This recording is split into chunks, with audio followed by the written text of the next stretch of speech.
On News FM for news and entertainment. Sounds pretty good to me.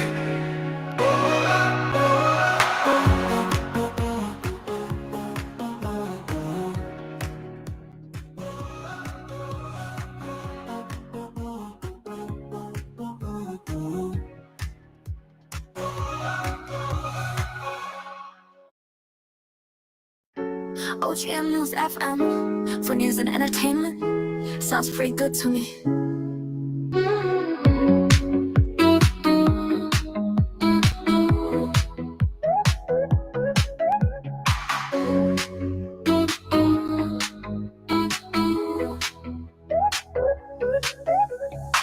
For news and entertainment. Sounds pretty good to me.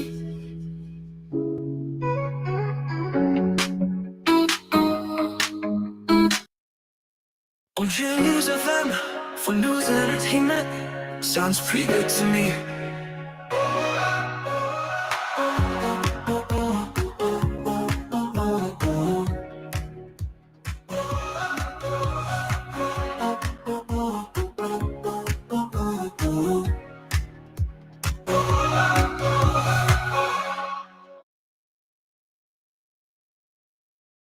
Good evening, viewers. I am Mama T. We have some updates for you on the shocking security blunder of senior officials of President Donald Trump. Trump's administration accidentally added The Atlantic's editor-in-chief, Jeffrey Goldberg, to a classified Signal group chat. The chat, intended for high-level discussions on military plans against Yemen's Iran-backed Houthi militants, included Vice President J.D. Vance,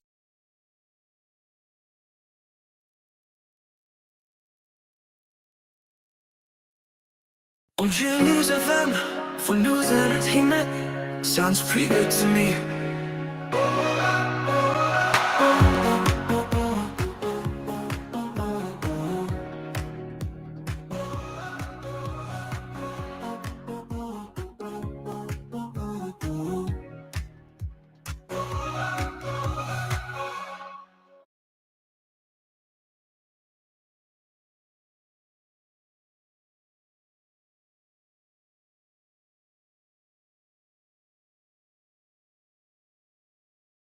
Good evening, viewers. I am Mama T. We have some updates for you on the shocking security blunder of senior officials of President Donald Trump. Trump's administration accidentally added The Atlantic's editor-in-chief, Jeffrey Goldberg, to a classified Signal group chat. The chat, intended for high-level discussions on military plans against Yemen's Iran-backed Houthi militants, included Vice President J.D. Vance, Defense Secretary Pete Hegseth, Secretary of State Marco Rubio, and National Security Advisor Mike Waltz. This has now got everyone asking, including the members of the U.S. Congress, how did such a critical mistake happen? And what does it mean for national security? Well, let's turn to Grizzly Barry for an in-depth analysis, or should I say a roaring report.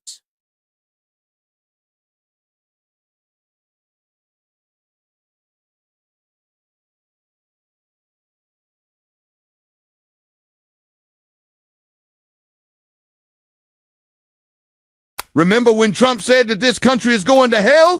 Frankly, I think, and I hate to say it, the country's going to go to hell.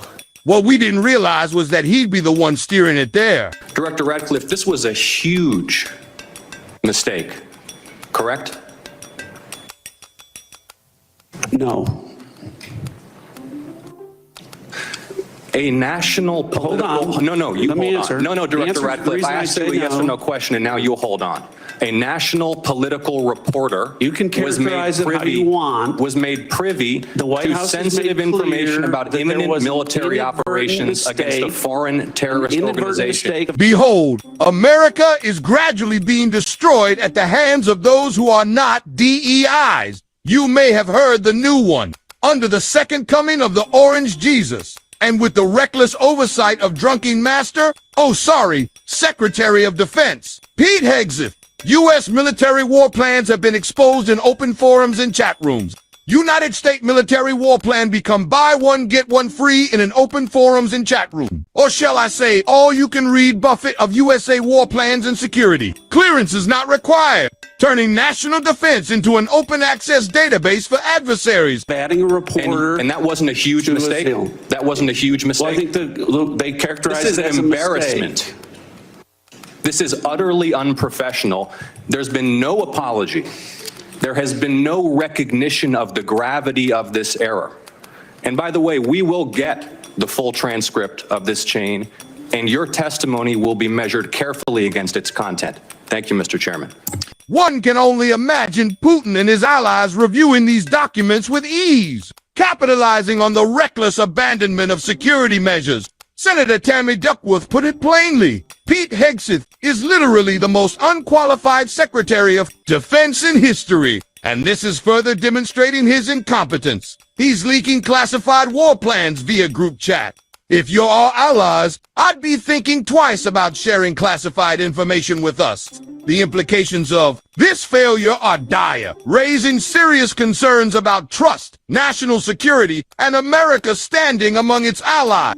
Well, if this starts out with Pete Hegseth is literally the most unqualified Secretary of Defense in history, and this is further demonstrating his incompetence. And by he's literally leaking classified war plans via group chat, right? He's the guy who actually uploaded. He knew this was classified information. He uploaded it. It's a stunning breach of our national security by Pete Hegseth and Trump administration.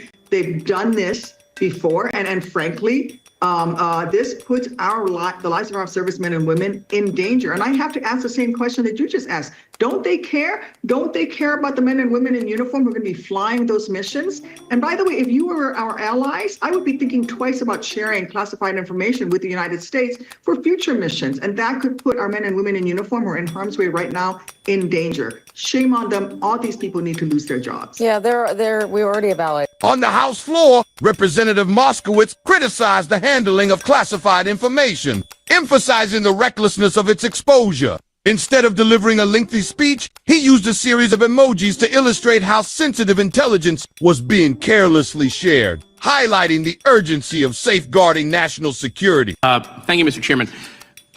I think it's always good, like when we have something that's bipartisan, to point it out because it happens so little around here anymore. But rather than giving like a really big, long speech, I feel like I could just use this, and this will tell you that I think it's good, right? So like that's a fist, American flag, fire. So I'll just, from now on, when we do things where like we agree, I'll just hold this up rather than giving like a really big, long speech. So job well done, guys. Would the gentleman yield? Sure, I'll yield. But I'm not sure everybody recognizes the reference there. Would you explain where that comes from? Yeah, so this is how when we're in like a chat with friends, right, where we're like having a casual chat about like where we're dropping missiles. Are you talking about a public chat room? Yeah, but like, and with friends, and we're just like, you know, hamming about who we're gonna bomb and all of that. But we agree, we fist American flag fire. So I'm holding this up. I think we could just keep the committee shorter if like when we agree, we just hold this up. Yeah. No, I think you're supposed to have the flexed arm instead of the fist. No, it was just it was just the fist. What signal chat are you in? I was on Twitter. If the gentleman would yield for an additional question, sure. But what happens if there are reporters who might be there for that? Well, hopefully they support America and that it's fire. So you're telling me we can't have a bipartisan conversation among members of the committee without a journalist being there? Well, we can, but if you don't add them, if you don't want them to know. And what if they just happen to show up somehow? Well, that's because somebody added them. When asked directly at the White House, the president dismissed concerns, suggesting that the situation is being exaggerated. He maintains that these past 2 months have been among the most successful of any presidency. Well, I mean, look, we look at everything, and, you know, they've made a big deal out of this because we've had 2 perfect months. We are bringing in business, and we have another one announced tomorrow, a big one, very big. Like in the history of our country, nobody's ever seen anything like it. And I think probably a lot of people are saying they started by saying it was the greatest first month that a president has ever had, and I think that's true. and now they say it's the best second month, and they had to find something. And Well, I have to agree with him on one thing. Yep, in terms of turning a good economy into a dumpster fire in just few weeks. nobody's ever seen anything like it. Just to highlight the heaven falling in these last few weeks, planes falling out of the sky, consumer confidence plummeting, grocery prices soaring, job losses mounting, measles outbreaks, major security snafus, protests everywhere, Social Security, Medicare, and Medicaid under attack. Yeah, in the history of our country. Nobody's ever seen anything like it. Remember when Trump said that this country is going to hell? Frank,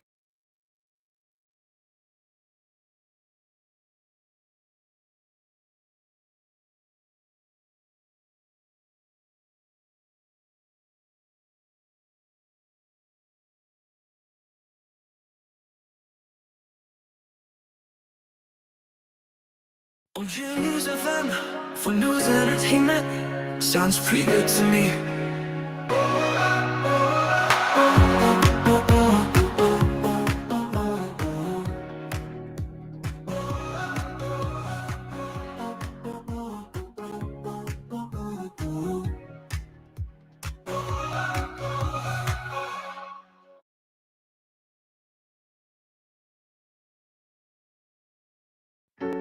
OGM News FM for news and entertainment sounds pretty good to me.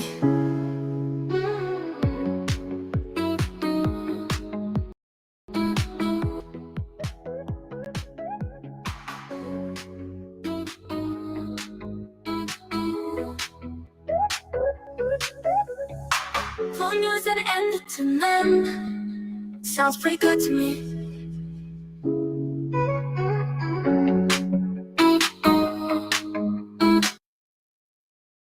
Hello, viewers.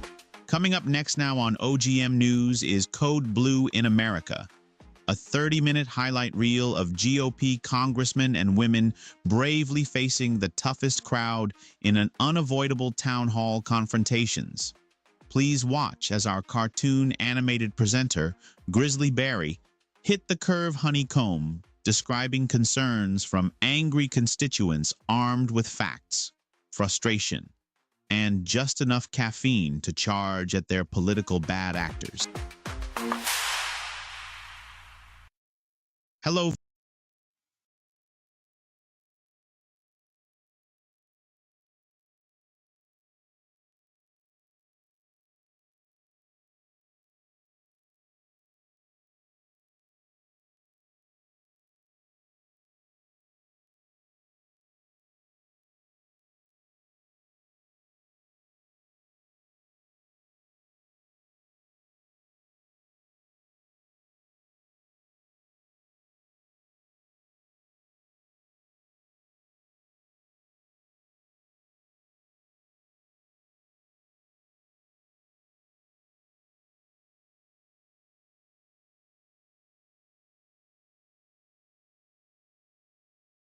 Ladies and gentlemen, welcome to Code Blue, America in turmoil. Where the past week felt like a blender set to puree with the lid off, the streets are buzzing, protests are popping up like TikTok trends, and somehow Bernie Sanders has gone full final boss mode against the oligarchs, rallying the masses like it's 2016 but with extra caffeine. From Wall Street to Main Street, people are just mad. In fact, a certain car brand is going up in flames, literally. Americans are just angry at the new administration. They're also revolting with the energy of 1,000 union strikes, and deservingly so.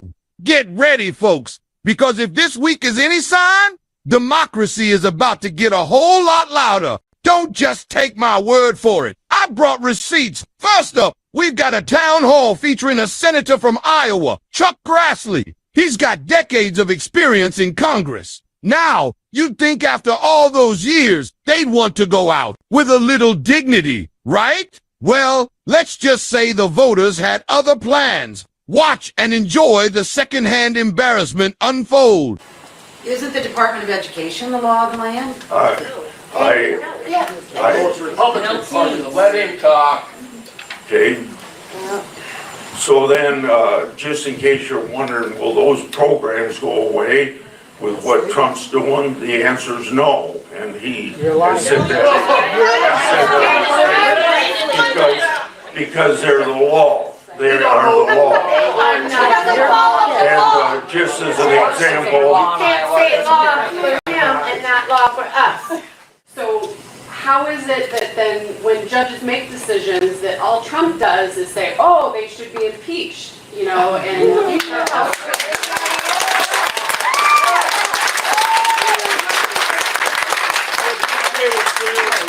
he is making us afraid to stand up for our own rights because we're going to then be sent to El Salvador into a high security. That's right.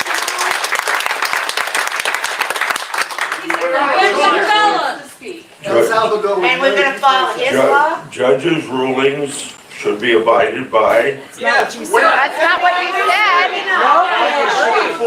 Judges' rulings should be abided by. And I read statements in the newspaper that Trump was going to do the same thing, but he was going to appeal. And so And how much does that cost us? there's 100. How much does that cost us? And how much will it cost us to bail the farmers out? Let him answer. Well, we are. Who are you? He's had 66 years in office. There's 120. We have a right to talk. Hey, I got the same right you do. Let him Let's keep answer. it going. There's 127 cases filed He does. compared to about a dozen with previous questions. So what you learn in 8th grade civics, the checks and balances of the government are going to continue to work. That's the It's not working. Who was not appointed by anything with the advice and consent of the You can bring Senate. every one of us down. Have you seen us? Everybody can have access to our personal data. Yeah. Why Thank do you you for everybody. into everything that, you know, he hasn't even been vetted for anything. In fact, he's still a citizen of not only the U.S., but of Canada and South Africa. I mean, why is he the #1 person that is just going through and overhauling everything by cutting everything? Then why is Congress allowing that? There's no taxes. It seems to me that what you're seeing going on today is what I've heard 2 Democrat presidents say since I've been in the United States Senate.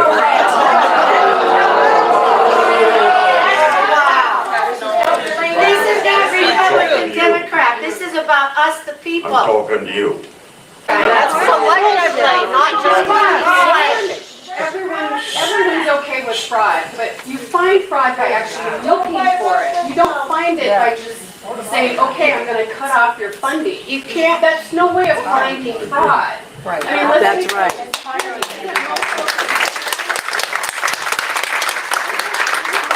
Security fraud done by doctors and nurses who file fraudulent claims against, Medicaid, right? So why are we going after them? Why are we actually cutting the access to the, money that the people need? Why are you assuming that people who are receiving benefits are in the wrong? Yeah, that's right. Again, addressing you. Give you an example of $20 million in the Defense Department that since Trump's been president, and I asked him to do away with the Agency of National Assessment, which is supposed to assess annually the needs of our national security, and they haven't been doing it since 2013, but they've been assuming $20 million. They announced that they were going to do away with the Agency of National Assessment within the Department of Defense. I think I ought to go on to other people now. In the back? Senator, may I ask a question? Senator? Yeah.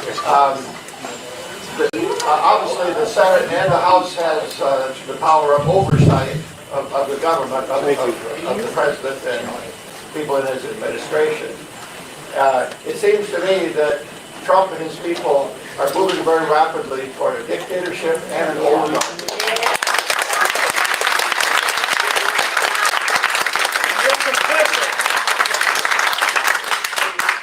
That's a very, very serious matter. Our country is in serious jeopardy, it seems to me, cutting Social Security, Medicare, Medicaid, and a whole lot of other programs, even though they deny they're going to do it. And firing people at will and just randomly isn't solving anything. Right. That's right. Statistics, you gotta know what those numbers represent. But my question is, what are you doing regarding oversight? All the concerns, but I've not heard anything from you or any of the Republicans in the Senate or the House for that matter. And, so you have the power of oversight. So the courts are doing their job and doing it really well to rein in Trump and others. But we need to have the Senate and the House also providing oversight. And so it is your job, obviously, which you've been doing for decades. You know it's your job, but we are depending on you and the others to help save democracy. You speak up.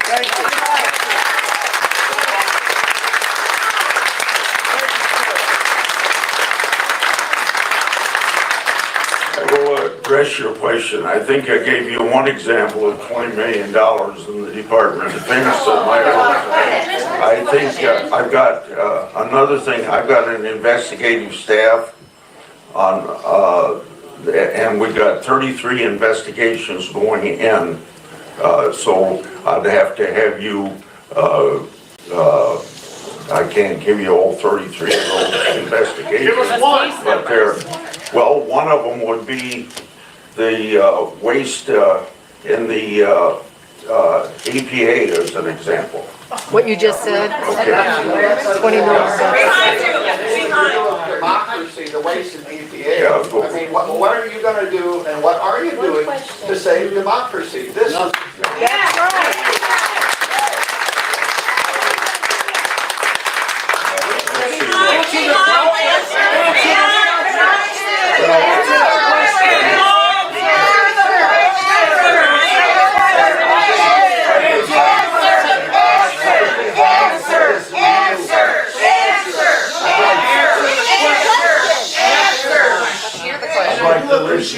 Next is the video that takes us to a Republican town hall in Spokane where voters had a very Canadian moment, raising the maple leaf flag and calling for Trump's impeachment. Now, despite what the president might claim, these folks aren't undercover lefties on a payroll. Nope, they're from deep red Republican districts. Real, passionate conservatives who are absolutely furious. And honestly, they've got every reason to be. I've been in Spokane for 39 years from New Jersey.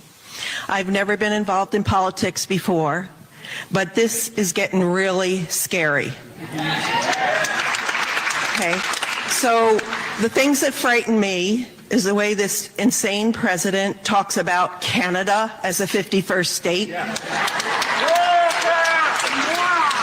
Taking Panama by force and buying Greenland. How does this person qualify as sane? Why is he not being impeached right now?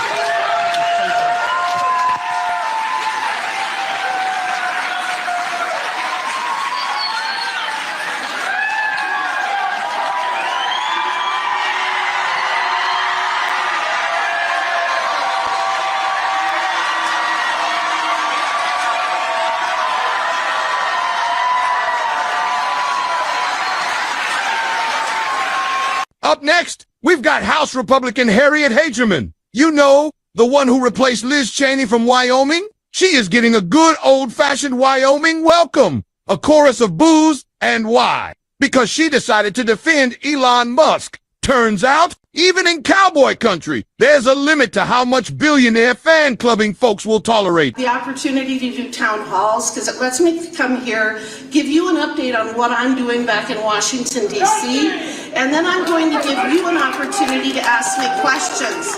Before we get there, however, I get it that there are people here who dislike me, but there are also people here who want to hear what I have to say.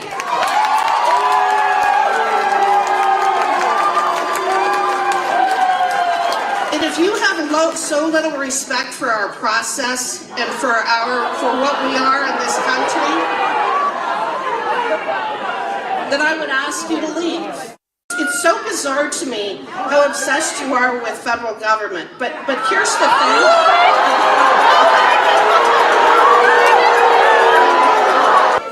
guys are going to have a heart attack if you don't calm down. I'm sorry. Your hysteria is just really over the top. Now this next one has a ring to it. Republican rep. Rich McCormick just found himself in the political version of a talent show gone wrong, getting loudly booed at a town hall when he struggled to answer whether Donald Trump was inching toward tyranny. Spoiler alert, the crowd had strong opinions, and let's just say they weren't handing out participation trophies. Will be lost forever and tyranny will rise. I believe you know the rest of his speech. Something about give me liberty. It's clear from all the writings of our founding fathers that our great republic was never meant to be ruled by a dictator nor a king.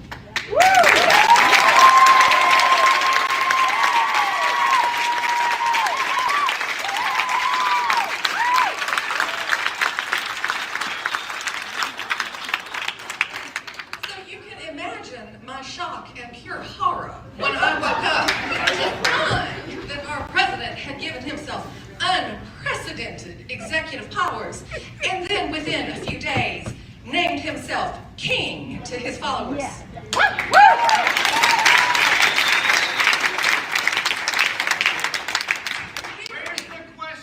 Tyranny. Do you have a question for the Congress?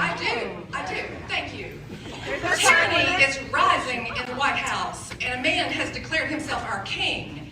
So I would like to know, rather, the people would like to know what you, congressmen, and your fellow congressmen are going to do to rein in the megalomaniac in the White House.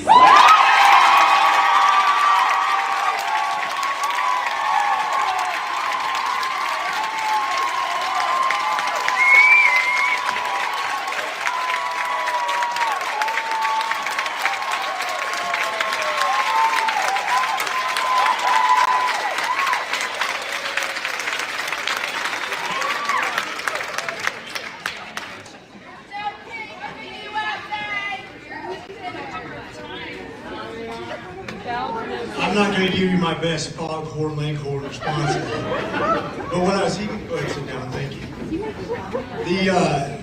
When you talk about tyranny, when you talk about presidential power, I remember having the same discussion with Republicans when Biden was elected.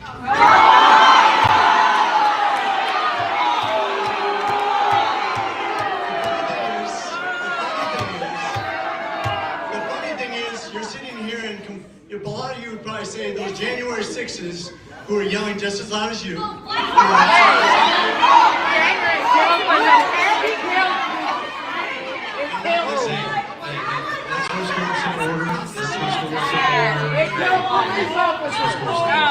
yelling at me is not going to get any answer. You are offensive to the people. Hey, let's get through this.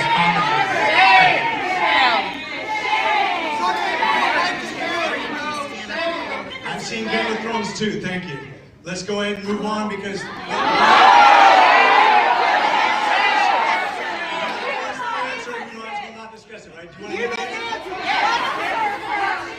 If you'd stop yelling, I will answer, otherwise we'll move on.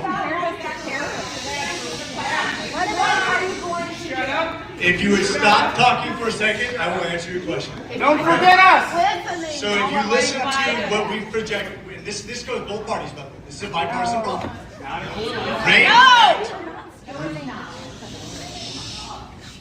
The REINS Act, which reins in executive power for both parties, whoever's in party power, and I think it can be tweaked actually to be much better. I don't think executive privilege should be as strong as it is. I think we're out of balance right now. I think your direct representation, whether you like me or not, I'm the closest thing you have to a representative. Your senator's not going to be as representative as me, and the president's not going to be as representative as me when it comes to you, the people in this district. Likewise, I think state government needs to be more powerful than federal government. It used to be that federal funds only made up 1/3 of the money spent, and states was 2/3. It's more representative of your money and your money spent. That's better. Always push government down to the local level because you'll get better representation. What are you doing I don't about want the to see king? the president make all the decisions. The I king! don't. What about the king? What about the king? How do you feel about Do you not want to hear that I just said I answered directly. I said, I don't want to see any president be too powerful. What did you say? I just told you we have an act that can be passed by bipartisan resolution. The problem is we couldn't pass it when Joe Biden was in Because he didn't want to be king. Then why didn't he pass it? Who enforced it? Biden wouldn't pass it, and the Senate, the democratically controlled Senate would not touch it because they wanted Biden to have executive privilege that was too big too. And this is the problem. This is a bipartisan issue, guys. I'm the one saying let's work together, and you're the one screaming at me. Okay? Biden didn't say Let's be fair. I'm telling you how you solve this, and you're saying no, we don't want to hear that. We want to work with someone better. In this next one, it looks like the people of America have finally figured out where their shoe is pinching. And boy, are they making some noise about it. At a town hall in Deep Red, Nebraska, the crowd erupted into chants of tax the rich at Republican Representative Mike Flood. And just when you thought it couldn't get spicier, Flood set the room on fire, metaphorically, of course, by declaring his love for Elon Musk. Let's just say the crowd wasn't exactly electrified, unless you count the boos that could probably power a Tesla factory.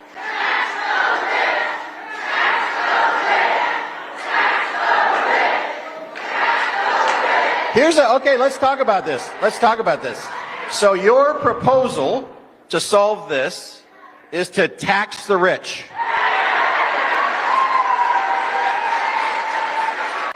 Well, looks like things have gotten a little spicy over at Senator Tom Tillis' office. A leaked audio recording has surfaced, featuring a delightful medley of extremely unhappy voicemails from some rather fired-up callers. Let's just say the MAGA camp is experiencing a bit of a meltdown now. Before we hit play, let me go ahead and issue a preemptive apology for the tone and for the words that have been aggressively beeped out. Good afternoon, Senator Tillis. That's how northern warbacks think about you southern white trash. That's what the ones who won the Civil War think about you.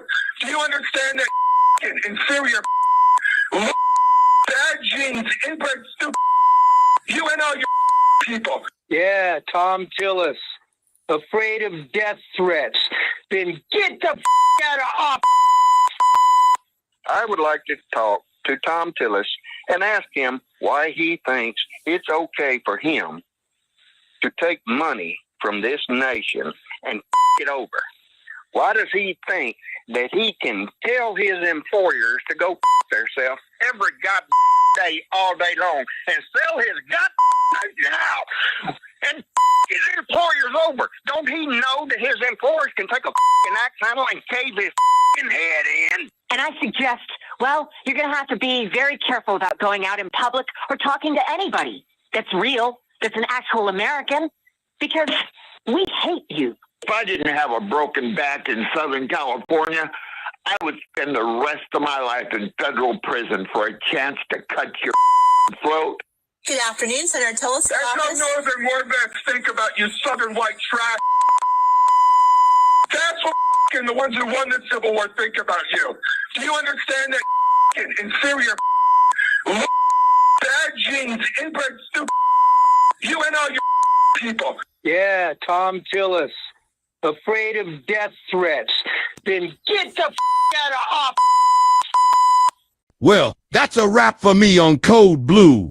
If you must know, MAGAs will keep living in their cozy little echo chambers until their wallets start feeling like they've been through a paper shredder. Their personal lives turn into a bad reality show, or their benefits vanishing. Strangely enough, the heat is cranking up, and those echo chambers are starting to smoke like an overcooked Thanksgiving turkey. And shockingly, the black folks who have historically been front and center in every civil rights movement, the same ones that even white America has cashed in on, well, these black folks are sitting this one out.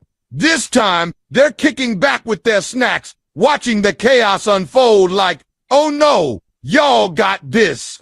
We'll just be over here, enjoying the show. We'll go to the microphone. All right, here's our next question. In 1987, Ronald Reagan stated that tariffs don't work, they only hurt the economy. By your inaction, you are showing us that you support Trump's tariffs on our allies like Canada as well as Trump wanting to annex Canada as our 51st state, so invading a sovereign nation that was our ally. Our stock market keeps dropping, hurting our economy. Prices keep rising, which hurts your constituents that are not rich, which is the majority of us. My grandfather fought in South Pacific during World War II, fighting for human rights and against fascism, and Hitler, who Trump admires and thinks did good things. So the UN ambassador for U.S. last month voted with Russia, North Korea, and other dictator countries that Russia didn't invade Ukraine and did nothing wrong. This is where we're at. When are you going to stand up? And we're also on the Human Rights Watch list. When are you going to stand up for us?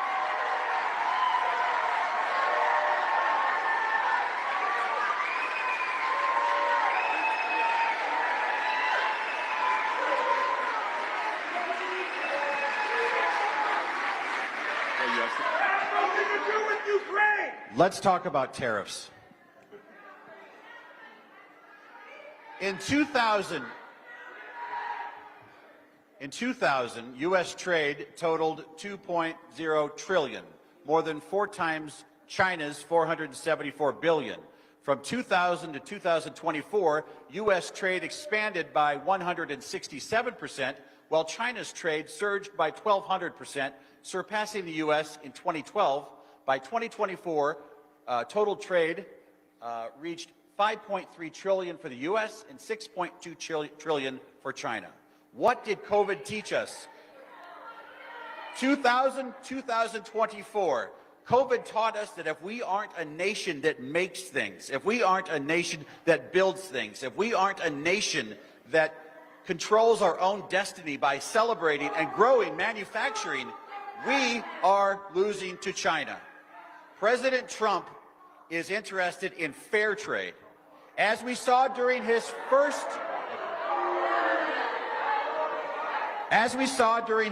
term, President Trump successfully used tariffs to rewrite. The only way this is going to work, folks, is if I get the opportunity to answer the question. What message are you sending to these Columbus High School students?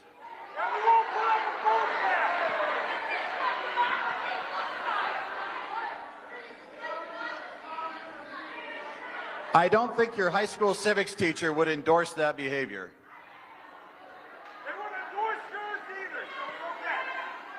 Okay. Ladies and gentlemen, welcome to Code Blue, America in turmoil. Where the past week felt like a blender set to puree with the lid off, the streets are buzzing, protests are popping up like TikTok trends, and somehow Bernie Sanders has gone full final boss mode against the oligarchs, rallying the masses like it's 2016 but with extra caffeine. From Wall Street to Main Street, people are just mad. In fact, a certain car brand is going up in flames, literally. Americans are just angry at the new administration. They're also revolting with the energy of 1,000 union strikes, and deservingly so. Get ready, folks, because if this week is any sign, democracy is about to get a whole lot louder. Don't just take my word for it. I brought receipts. First up, we've got a town hall featuring a senator from Iowa, Chuck Grassley. He's got decades of experience in Congress. Now, you'd think after all those years, they'd want to go out with a little dignity, right? Well, let's just say the voters had other plans. Watch and enjoy the secondhand embarrassment unfold. Isn't the Department of Education the law of the land? It's Republican Party. Let him talk. Okay. So then, just in case you're wondering, will those programs go away with what Trump's doing? The answer is no. And he has said that because they're the law. They are the law. And just as an example, You can't say law for him and not law for us. So how is it that then when judges make decisions that all Trump does is say, oh, they should be impeached, you know, and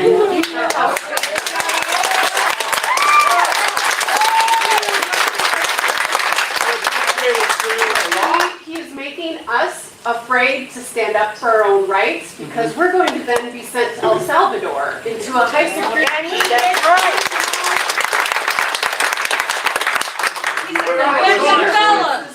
And we're gonna follow his law? Judges' rulings should be abided by. That's not what you said. Judges' rulings should be abided by. And I've read statements in the newspaper that Trump was going to do the same thing, but he was going to appeal. And so And how much does that cost there's a hundred. How much does that cost us? And how much will it cost us to bail the farmers out? Let him answer. Well, we are. Who are you? He's had 66 years in office. There's 120. We have a right to talk. Hey, I got the same right you do. Let him Let's keep answer. it going. There's 127 cases filed He does. compared to about a dozen with previous questions. So what you learned in 8th grade civics, the checks and balances of the government are going to continue to work. That's the It's not working. Who was not appointed by anything with the advice and consent of the You can bring every one of us down.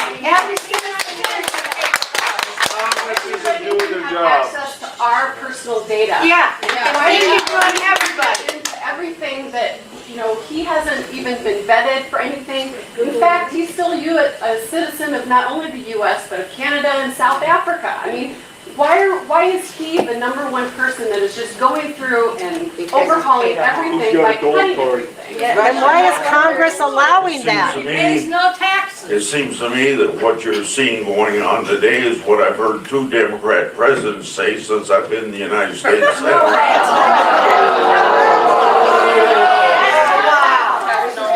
This is not Republican, Democrat. This is about us, the people. I'm talking to you. That's collectively, not just us. Everyone's okay with fraud, but you find fraud by actually looking for it. You don't find it by just saying, okay, I'm gonna cut off your funding. You can't, that's no way of finding fraud. Right. I mean, let's That's be- right.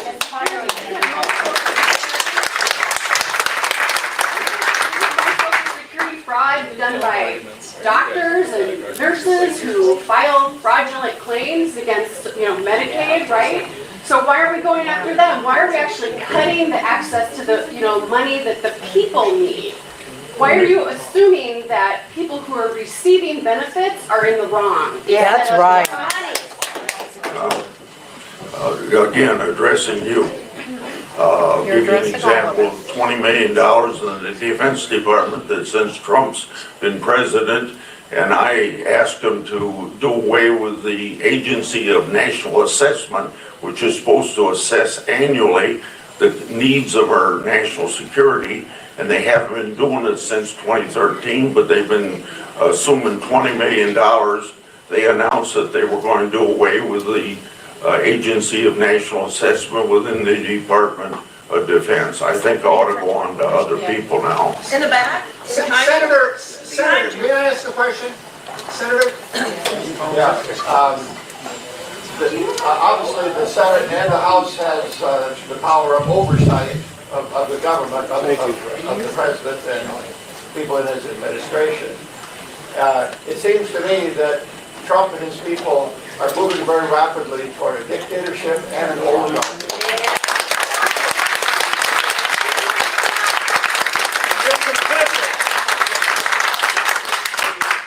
That's a very, very serious matter. Our country is in serious jeopardy, it seems to me, cutting Social Security, Medicare, Medicaid, and a whole lot of other programs, even though they deny they're going to do it. And firing people at will and just randomly isn't solving anything. Right, that's right. Statistics, you gotta know what those numbers represent. But my question is, what are you doing regarding oversight? All the concerns, but I've not heard anything from you or any of the Republicans in the Senate or the House for that matter. And so you have the power of oversight. So the courts are doing their job and doing it really well to rein in Trump and others. But we need to have the Senate and the House also providing oversight.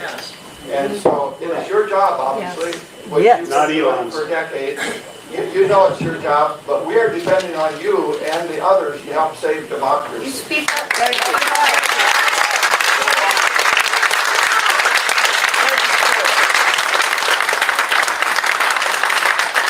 I will address your question. I think I gave you one example of $20 million in the Department of Defense at my office. I think I've got another thing. I've got an investigative staff on, and we've got 33 investigations going in. So I'd have to have you, I can't give you all 33 of those investigations. Give us one. But well, one of them would be the waste in the EPA as an example. What you just said? Okay. 20 minutes. Democracy, the waste in the EPA. I mean, what are you going to do and what are you doing to save democracy? This is... That's right.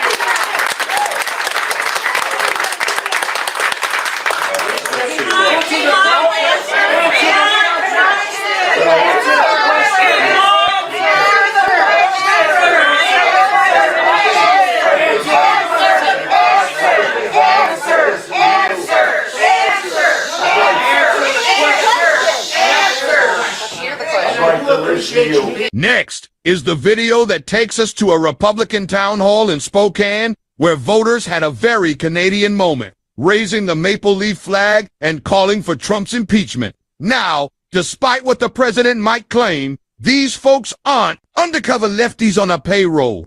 Nope, they're from deep red Republican districts. Real, passionate conservatives who are absolutely furious. And honestly, they've got every reason to be. I've been in Spokane for 39 years from New Jersey. I've never been involved in politics before, but this is getting really scary. Okay, so the things that frighten me is the way this insane president talks about Canada as a 51st state. Taking Panama by force and buying Greenland.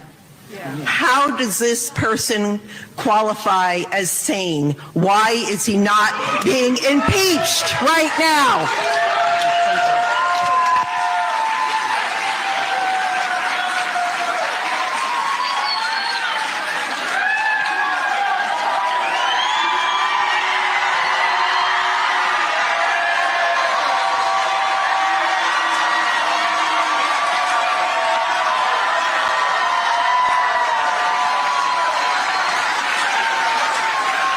Up next, we've got House Republican Harriet Hagerman. You know, the one who replaced Liz Cheney from Wyoming? She is getting a good old-fashioned Wyoming welcome. A chorus of boos, and why? Because she decided to defend Elon Musk. Turns out, even in cowboy country, there's a limit to how much billionaire fan clubbing folks will tolerate. The opportunity to do town halls, because it lets me come here, give you an update on what I'm doing back in Washington, D.C., and then I'm going to give you an opportunity to ask me questions.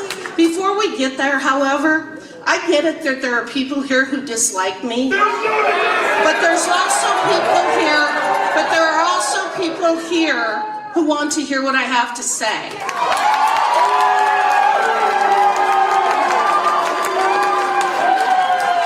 And if you have so little respect for our process and for what we are in this country,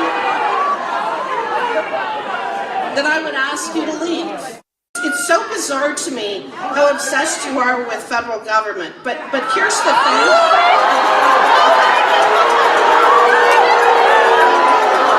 You guys are going to have a heart attack if you don't calm down. I'm sorry. Your hysteria is just really over the top.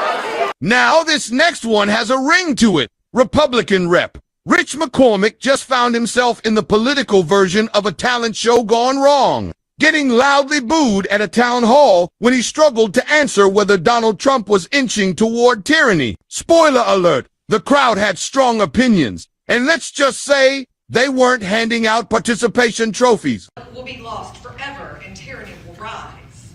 I believe you know the rest of his speech. Something about give me liberty. It's clear from all the writings of our founding fathers that our great republic was never meant to be ruled by a dictator nor a king.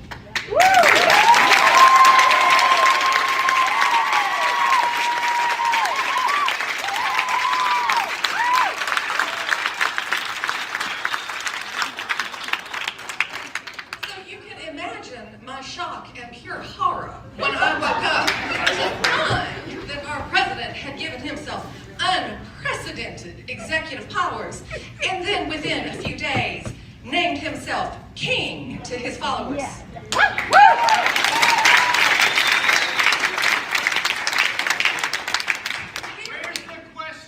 Tyranny. Do you have a question for the Congress? I do. Thank you.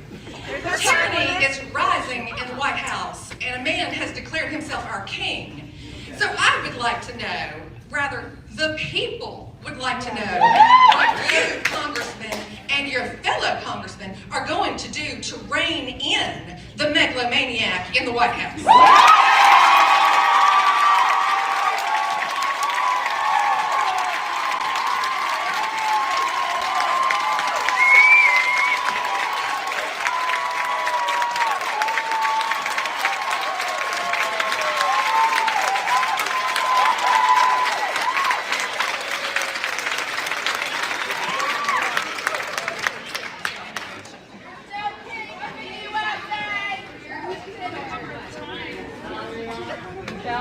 I'm not going to give you my best foghorn leghorn response. But what I was, you can go ahead and sit down, thank you. When you talk about tyranny, when you talk about presidential power, I remember having the same discussion with Republicans when Biden was elected.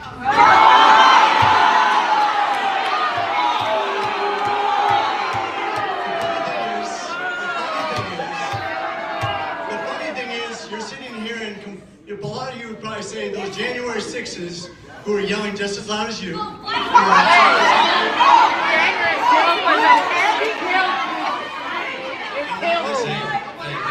restore some order.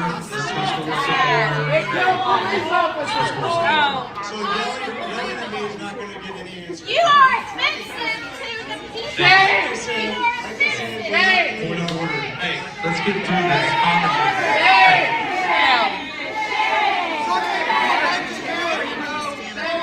I've seen Game of Thrones too, thank you. Let's go ahead and move on because...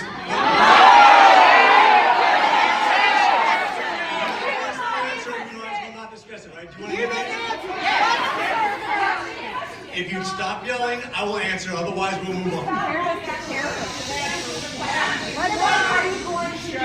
If you would stop talking for a second, I will answer your question. Don't forget us! So if you listen to what we project, this goes both parties, by the way. This is a bipartisan problem.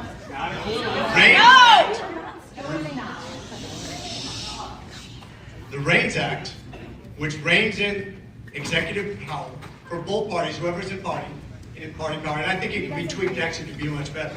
I don't think executive privilege should be as strong as it is. I think we're out of bounds right now. I think your direct representation, whether you like me or not, I'm the closest thing you have to a representative. Your senator's not going to be as representative as me, and the president's not going to be as representative as me when it comes to you, the people in this district. Likewise, I think state government needs to be more powerful than federal government. It used to be that federal funds only made up 1/3 of the money spent, and states was 2/3. It's more representative of your money and your money spent. That's better. Always push government down to the local level because you'll get better representation. What are you doing I don't about want the to see king? the president make all the decisions. The I king! don't. What about the king? What about the king? How do you feel about Do you not want to hear that I just said? I answered directly. I said I don't want to see any president be too powerful. What are you doing about it? Right now, what are you I doing just about told it? you we Right have an now. act. We have an act that can be passed by bipartisan resolution. The problem is we couldn't pass it when Joe Biden was in Because he didn't want to be king. Then why didn't he pass it? Who enforces it? Biden wouldn't pass it, and the Senate, the democratically controlled Senate would not touch it because they wanted Biden to have executive privilege that was too big too. And this is the problem. This is a bipartisan issue, guys. I'm the one saying let's work together, and you're the one screaming at me. okay? Biden didn't say Let's be fair. I'm telling you how you solve this, and you're saying, no, we don't want to hear that. We want to work with someone better. In this next one, it looks like the people of America have finally figured out where their shoe is pinching. And boy, are they making some noise about it. At a town hall in Deep Red, Nebraska, the crowd erupted into chants of tax the rich at Republican Representative Mike Flood. And just when you thought it couldn't get spicier, Flood set the room on fire, metaphorically, of course, by declaring his love for Elon Musk. Let's just say the crowd wasn't exactly electrified, unless you count the boos that could probably power a Tesla factory.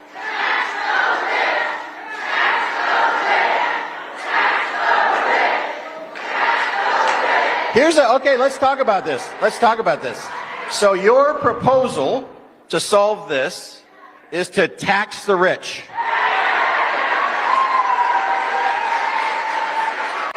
Well. Looks like things have gotten a little spicy over at Senator Tom Tillis' office. A leaked audio recording has surfaced, featuring a delightful medley of extremely unhappy voicemails from some rather fired-up callers. Let's just say the MAGA camp is experiencing a bit of a meltdown now. Before we hit play, let me go ahead and issue a preemptive apology for the tone and for the words that have been aggressively beeped out. Good afternoon, Senator Tillis. That's what northern warbacks think about, you southern white trash. That's what the ones who won the Civil War think about you. Do you understand that inferior bad genes, inbred stupid you and all your people? Yeah, Tom Tillis, afraid of death threats. Then get the out of office. I would like to talk to Tom Tillis and ask him why he thinks it's okay for him to take money from this nation and it over.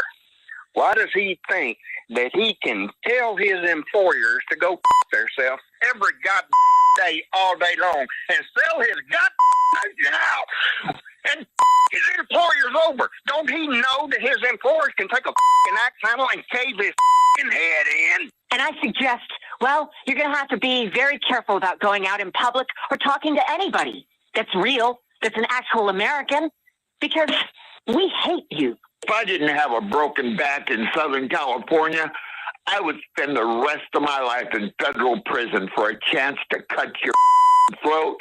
Good afternoon, Senator Tillis. That's what northern warbacks think about, you southern white trash. That's what the ones who won the Civil War think about you. Do you understand that inferior bad genes, inbred stupid you and all your people? Yeah, Tom Tillis, afraid of death threats. Then get the out of office. Well, that's a wrap for me on Code Blue. If you must know, MAGAs will keep living in their cozy little echo chambers until their wallets start feeling like they've been through a paper shredder. Their personal lives turn into a bad reality show, or their benefits vanishing. Strangely enough, the heat is cranking up, and those echo chambers are starting to smoke like an overcooked Thanksgiving turkey. And shockingly, the black folks who have historically been front and center in every civil rights movement, the same ones that even white America has cashed in on, well, these black folks are sitting this one out. This time, they're kicking back with their snacks, watching the chaos unfold like, oh no, y'all got this. We'll just be over here, enjoying the show. We'll go to the mic.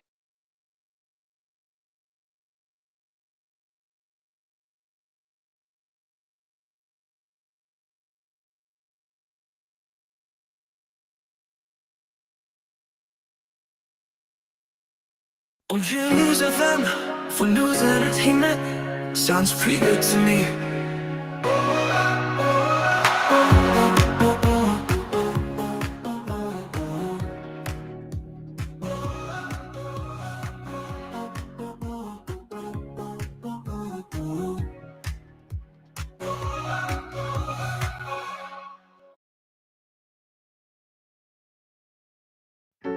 OGM News FM for news and entertainment sounds pretty good to me.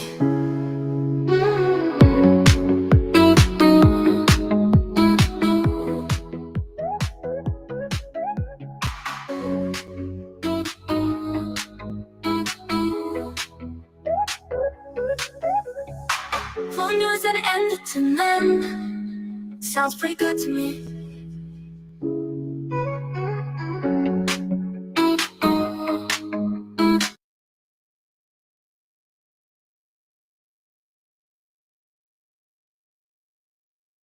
Viewers, I am Mama T.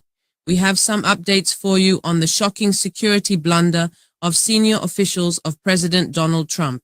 Trump's administration accidentally added The Atlantic's editor-in-chief, Jeffrey Goldberg, to a classified Signal group chat. The chat, intended for high-level discussions on military plans against Yemen's Iran-backed Houthi militants, included Vice President J.D. Vance, Defense Secretary Pete Hegseth, Secretary of State Marco Rubio, and National Security Advisor Mike Waltz. This has now got everyone asking, including the members of the U.S. Congress, how did such a critical mistake happen? And what does it mean for national security? Well, let's turn to Grizzly Barry for an in-depth analysis, or should I say a roaring report.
Remember when Trump said that this country is going to hell?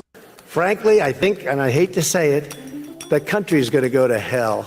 What we didn't realize was that he'd be the one steering it there. Director Radcliffe, this was a huge mistake, correct? No. A national political... Hold on. No, you Let me hold answer. on. No, The Director answer- the Radcliffe, reason I I asked say you a yes or no- no question, and now you hold on. A national political reporter You can characterize it how you want. was made privy The White to House has sensitive made information clear about that there imminent was an military inadvertent operations against a mistake, foreign terrorist inadvertent organization. mistake of- Behold, America is gradually being destroyed at the hands of those who are not DEIs. You may have heard the new one, under the second coming of the Orange Jesus, and with the reckless oversight of drunken master, Secretary of Defense, Pete Hegseth. U.S. military war plans have been exposed in open forums and chat rooms. United States military war plan become buy one, get one free in an open forums and chat room. Or shall I say, all you can read buffet of USA war plans and security. Clearance is not required, turning national defense into an open access database for adversaries. Batting a reporter. And that wasn't a huge to a mistake? seal. That wasn't a huge mistake? Well, I think they characterize This is it as embarrassment. a mistake. This is utterly unprofessional. There's been no apology. There has been no recognition of the gravity of this error. And by the way, we will get the full transcript of this chain, and your testimony will be measured carefully against its content. Thank you, Mr. Chairman. One can only imagine Putin and his allies reviewing these documents with ease, capitalizing on the reckless abandonment of security measures, Senator Tammy Duckworth put it plainly. Pete Hegseth is literally the most unqualified Secretary of Defense in history, and this is further demonstrating his incompetence. He's leaking classified war plans via group chat. If you're our allies, I'd be thinking twice about sharing classified information with us. The implications of this failure are dire, raising serious concerns about trust, national security, and America's standing among its allies. Well, if this starts out with Pete Hegseth is literally the most unqualified Secretary of Defense in history, and this is further demonstrating his incompetence. And he's literally leaking classified war plans via group chat, right? He's the guy who actually uploaded. He knew this was classified information. He uploaded it. It's a stunning breach of our national security by Pete Hegseth and Trump administration. They've done this before, and frankly, this puts the lives of our servicemen and women in danger. And I have to ask the same question that you just asked. Don't they care? Don't they care about the men and women in uniform who are going to be flying those missions? And by the way, if you were our allies, I would be thinking twice about sharing classified information with the United States for future missions. And that could put our men and women in uniform who are in harm's way right now in danger. Shame on them. All these people need to lose their jobs. Yeah, we already about. On the House floor, Representative Moskowitz criticized the handling of classified information, emphasizing the recklessness of its exposure. Instead of delivering a lengthy speech, he used a series of emojis to illustrate how sensitive intelligence was being carelessly shared, highlighting the urgency of safeguarding national security. Thank you, Mr. Chairman. I think it's always good, like when we have something that's bipartisan, to point it out because it happens so little around here anymore. But rather than giving like a really big, long speech, I feel like I could just use this, and this will tell you that I think it's good, right? So like that's a fist, American flag, fire. So I'll just, from now on, when we do things where like we agree, I'll just hold this up rather than giving like a really big, long speech. So job well done, guys. But would the gentleman yield? Oh, sure, I'll yield. But I'm not sure everybody recognizes the reference there. Would you explain where that comes from? Yeah, so this is how when we're in like a chat with friends, right, where we're like having a casual chat about like where we're dropping missiles. Are you talking about a public chat room? Yeah, but like, and with friends, and we're just like, you know, hamming about who we're gonna bomb and all of that. But we agree, we fist American flag fire. So I'm holding this up. I think we could just keep the committee shorter if like when we agree, we just hold this up. No, I think you're supposed to have the flexed arm instead of the fist. No, it was just, it was just the fist. What signal chat are you in? But I was on Twitter. If the gentleman would yield for an additional question, Sure. But what happens if there are reporters who might be there for that? Well, hopefully they support America and that it's fire. So you're telling me we can't have a bipartisan conversation among members of the committee without a journalist being there? Well, we can, but if you don't add them, if you don't want them to know. And what if they just happen to show up somehow? Well, that's because somebody added When them. asked directly at the White House, the president dismissed concerns, suggesting that the situation is being exaggerated. He maintains that these past 2 months have been among the most successful of any presidency. Well, I mean, look, we look at everything, and, you know, they've made a big deal out of this because we've had 2 perfect months. We are bringing in business, and we have another one announced tomorrow, a big one, very big. Like, in the history of our country, nobody's ever seen anything like it. And I think probably a lot of people are saying they started by saying it was the greatest first month that a president has ever had, and I think that's true. And now they say it's the best second month, and they had to find something. And Well, I have to agree with him on one thing. Yep, in terms of turning a good economy into a dumpster fire in just few weeks. nobody's ever seen anything like it. Just to highlight the heaven falling in these last few weeks, planes falling out of the sky, consumer confidence plummeting, grocery prices soaring, job losses mounting, measles outbreaks, major security snafus, protests everywhere, Social Security, Medicare, and Medicaid under attack. Yeah, in the history of our country. Nobody's ever seen anything like it.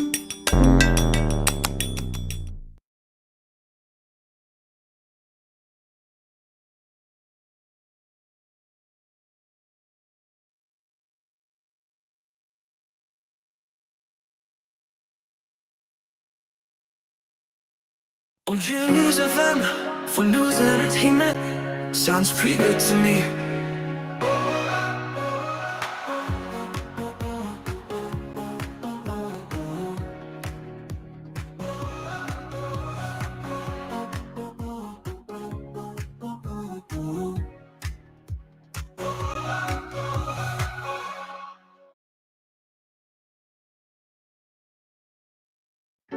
OGM News FM for news and entertainment. Sounds pretty good to me.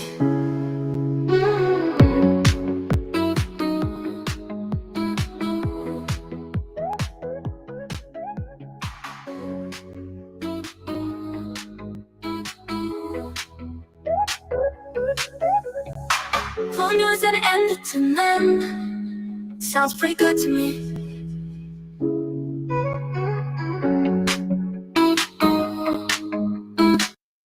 Intelligence community must recommit to its core mission of collecting clandestine intelligence from adversaries whose main objective is to destroy our nation and our way of life.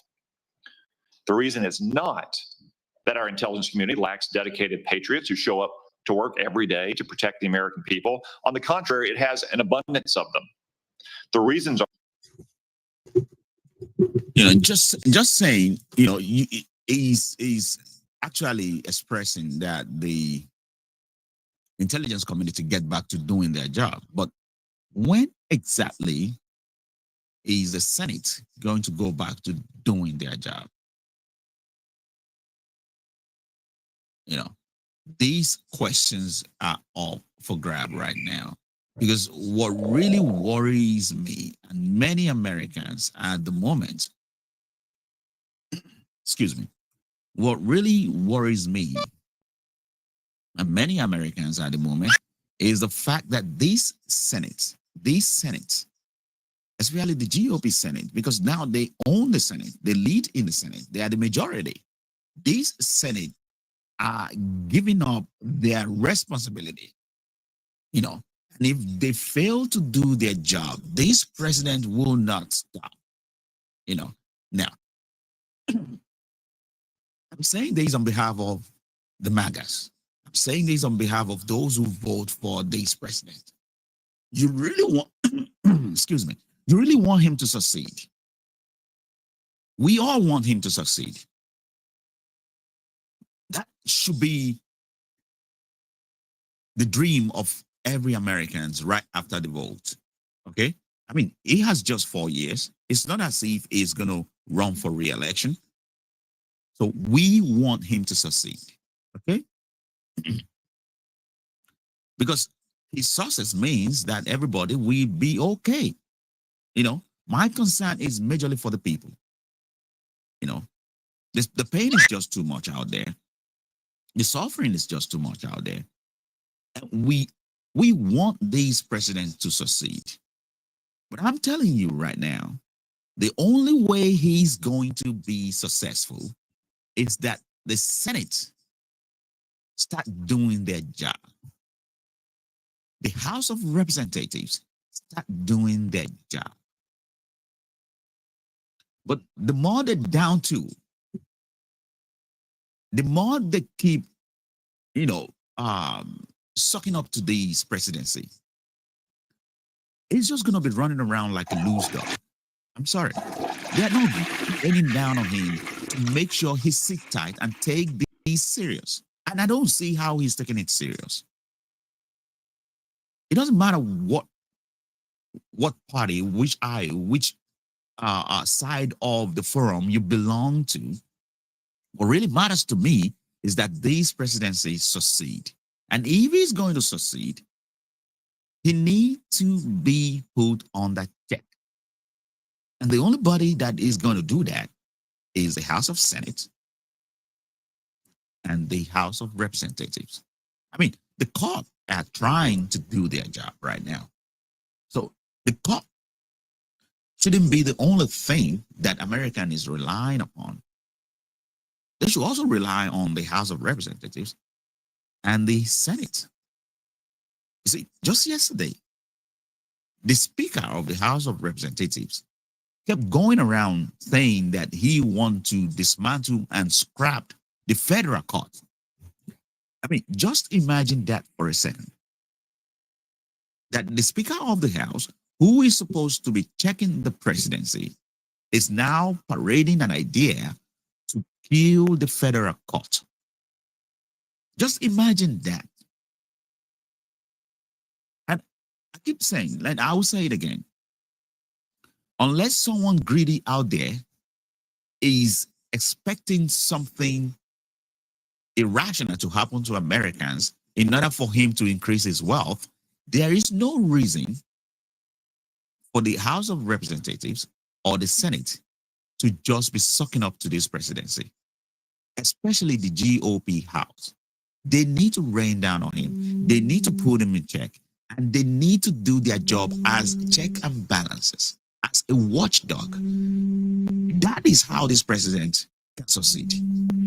But unless they do all that, trust me, it's gonna keep falling from one problem to the other.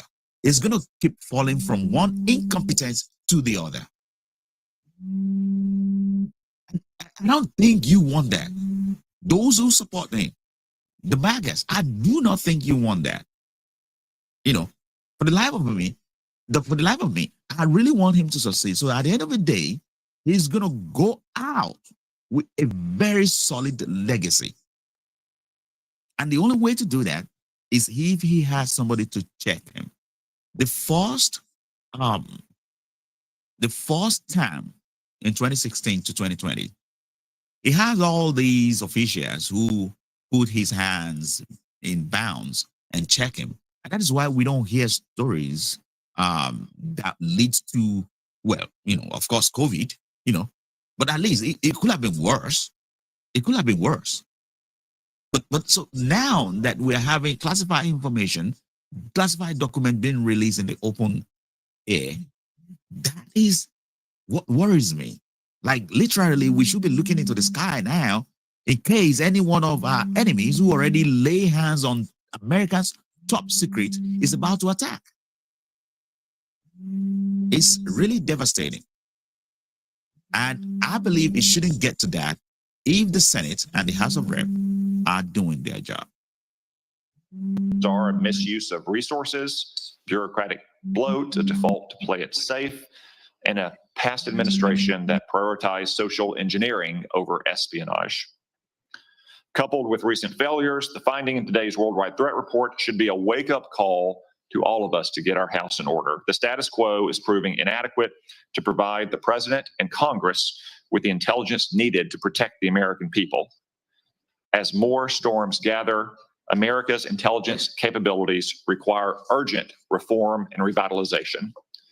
As the chairman of this committee, I look forward to working with each of you to strengthen America's intelligence edge and refocus our intelligence community on its core mission, stealing secrets. The American people deserve nothing less. We've assembled an impressive team to get this done, and I look forward to hearing your comments. Now I recognize the vice chairman for opening remarks. Well, thank you, Mr. Chairman, and good morning, everybody. I want to thank all the witnesses for being here. I got to say, I've been on the committee now for 14 years, and this year's assessment is clearly one of the most complicated and challenging in my tenure on the committee. And I want to get into that in a moment, but I want to first of all address the recent story that has broken in the news. Yesterday, we stunningly learned that senior members of this administration, and according to reports, two of our witnesses here today were members of a group chat that discussed highly sensitive and likely classified information that supposedly even included weapons packages, targets, and timing, and included the name of an active CIA agent. Putting aside for a moment that classified information should never be discussed over an unclassified system, it's also just mind-boggling to me that all these senior folks were on this line and nobody bothered to even check Security Hygiene 101. Who are all the names? Who are they? Well, it apparently included a journalist. And no matter how much the Secretary of Defense or others want to disparage him, this journalist had at least the ethics to not report, I think, everything he heard. Question I raise is like, you know, everybody on this committee gets briefed on security protocols. We're told you don't make calls outside of SCIFs of this kind of classified nature. We don't know, and I'm going to ask. Obviously, Director Gabbard is the executive in charge of all keeping our secrets safe. Were these government devices? Were they personal devices? Had the devices been collected to make sure there's no malware? There's plenty of declassified information that shows that our adversaries, China and Russia, are trying to break in to encrypted systems like Signal. I can just say this, if this was the case of a military officer or an intelligence officer and they had this kind of behavior, they would be fired. As I think this is one more example of the kind of sloppy, careless, incompetent behavior, particularly towards classified information, that this is not a one-off or a first-time error. Let me take a couple minutes and review some of the other reckless choices that this administration has made regarding our national security. We all recall, it seems like it wasn't that long ago, but less than 2 months ago, in the first 2 weeks, the administration canceled all U.S. foreign assistance. Now, some may say, how bad can that be? It's foreign assistance. Well, U.S. foreign assistance paid for the units in Ukraine that provide air defense to civilian cities being attacked by Russia. Foreign assistance paid for guarding camps in Syria where ISIS fighters are detained. Foreign assistance paid for programs abroad that ensure that diseases like Ebola don't come home. And until recently, it paid for the construction of a railway in Africa that would have helped given the United States much needed access to critical minerals in Congo. Now that project, China's going to try to finance it. As well, in the first 2 weeks, Dr. Patel, the administration fired several of our most experienced FBI agents, including the head of the Criminal Investigative Division, the head of the Intelligence Division, the head of the Counterterrorism Division, the heads of the New York, Washington, and Miami field office, all individuals who were distinctly and directly responsible for helping to keep America safe.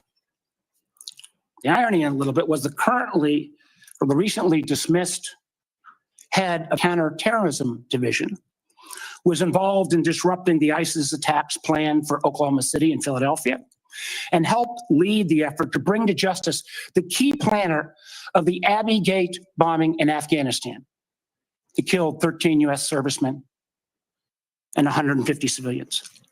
That very Abbey Gate effort was actually praised by the president in his State of the Union address. Yet the administration's response to these agents, I believe, good works and years of service, was to force these folks out. It's hard to imagine how that makes our country safer. Nor can I understand how Americans are made more secure by firing more than 300 staff at the National Nuclear Security Administration, including those responsible for overseeing the security and safety of the nuclear stockpile. Or by ousting 130 employees at CISA, the agency directly responsible for trying to take on China's Salt Typhoon attack. Again, after Salt Typhoon, I would have thought folks on that group might have thought twice.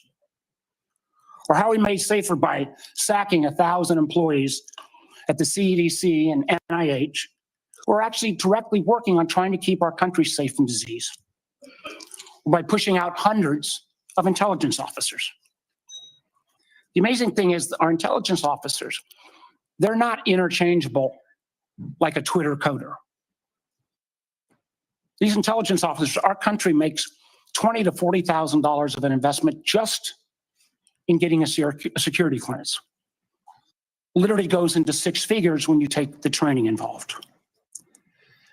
Can anyone tell how firing probationary individuals without any consideration for merit or expertise is an efficient use of taxpayer dollars? And just to make clear that yesterday's story in the Atlantic was not this rookie one-off, It's a pattern. I want to acknowledge Director Radcliffe was not here in his position when this took place. But again, earlier in the administration, when a non-classified network was used, thereby exposing literally hundreds of CIA officers' identities, those folks can't go into the field now. How does that make our government more efficient? You know, again, this pattern of an amazing cavalier attitude towards classified information is reckless, sloppy, and stuff. And perhaps what troubles me most is the way the administration has decided that we can take on all our problems by ourselves without any needs for friends or allies. I agree that we've got to put America's priorities first, but America first cannot mean America alone. The intelligence we gather to keep Americans safe depends on a lot of allies around the world who have access to sources we don't have. That sharing of information saves lives, and it's not hypothetical. We all remember because it was declassified last year when Austria worked with our community to make sure to expose a plot against Taylor Swift in Vienna. That could have killed literally hundreds of individuals. However, these relationships are not built in stone. They're not dictated by law. I think the Five Eyes are based on trust, built on decades. But so often that trust is now breaking literally overnight. Yet suddenly, and for no reason that I can understand, the United States is starting to act like our adversaries are our friends. Voting in the UN with Russia, Belarus, and North Korea. That's a rogues gallery if I've ever heard of them. Treating our allies like adversaries, whether it's threats to take over Greenland or over the Panama Canal, destructive trade war with Canada, or literally threatening to kick Canada out of the Five Eyes. I feel our credibility is being enormously undermined with our allies, who I believe, and I think most of us on this committee, regardless of party, believes makes our country safer and stronger.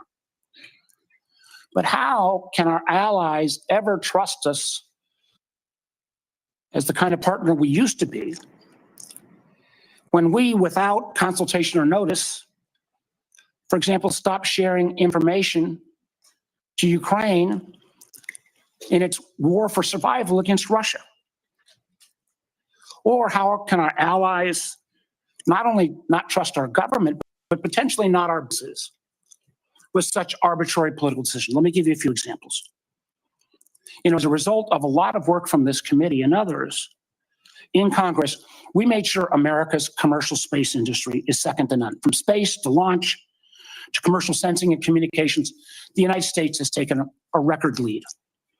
Yet overnight, this administration called into question the reliability of American commercial tech industry when Maxar and other commercial space companies were directed to stop sharing intelligence with Ukraine.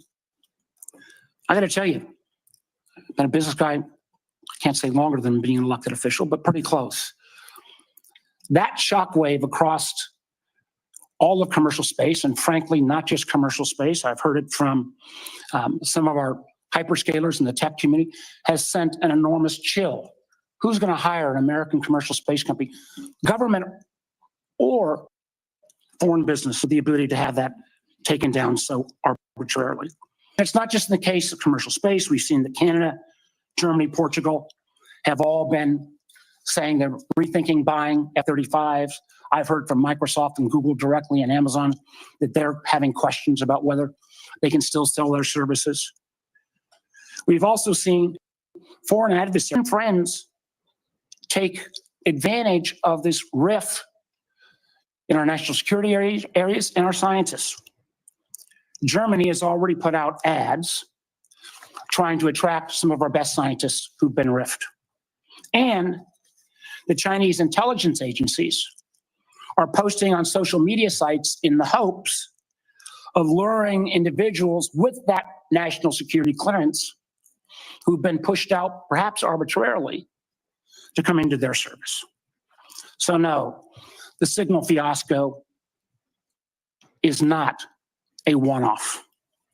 It is unfortunately a pattern we're seeing too often repeated. I fear that we feel the erosion of trust from our workplace, from our companies, and from our allies and partners can't be put back in the bottle overnight. Make no mistake, these actions make America less safe. Thank you, Mr. Chairman. Before I turn to the witnesses hearing, I want to welcome everyone in our large audience today. I also want to note that we will not tolerate any disruptions of the witnesses' testimony or senators' questions and the witnesses' answers. You'll note that we have a large contingent of Capitol Police in the room.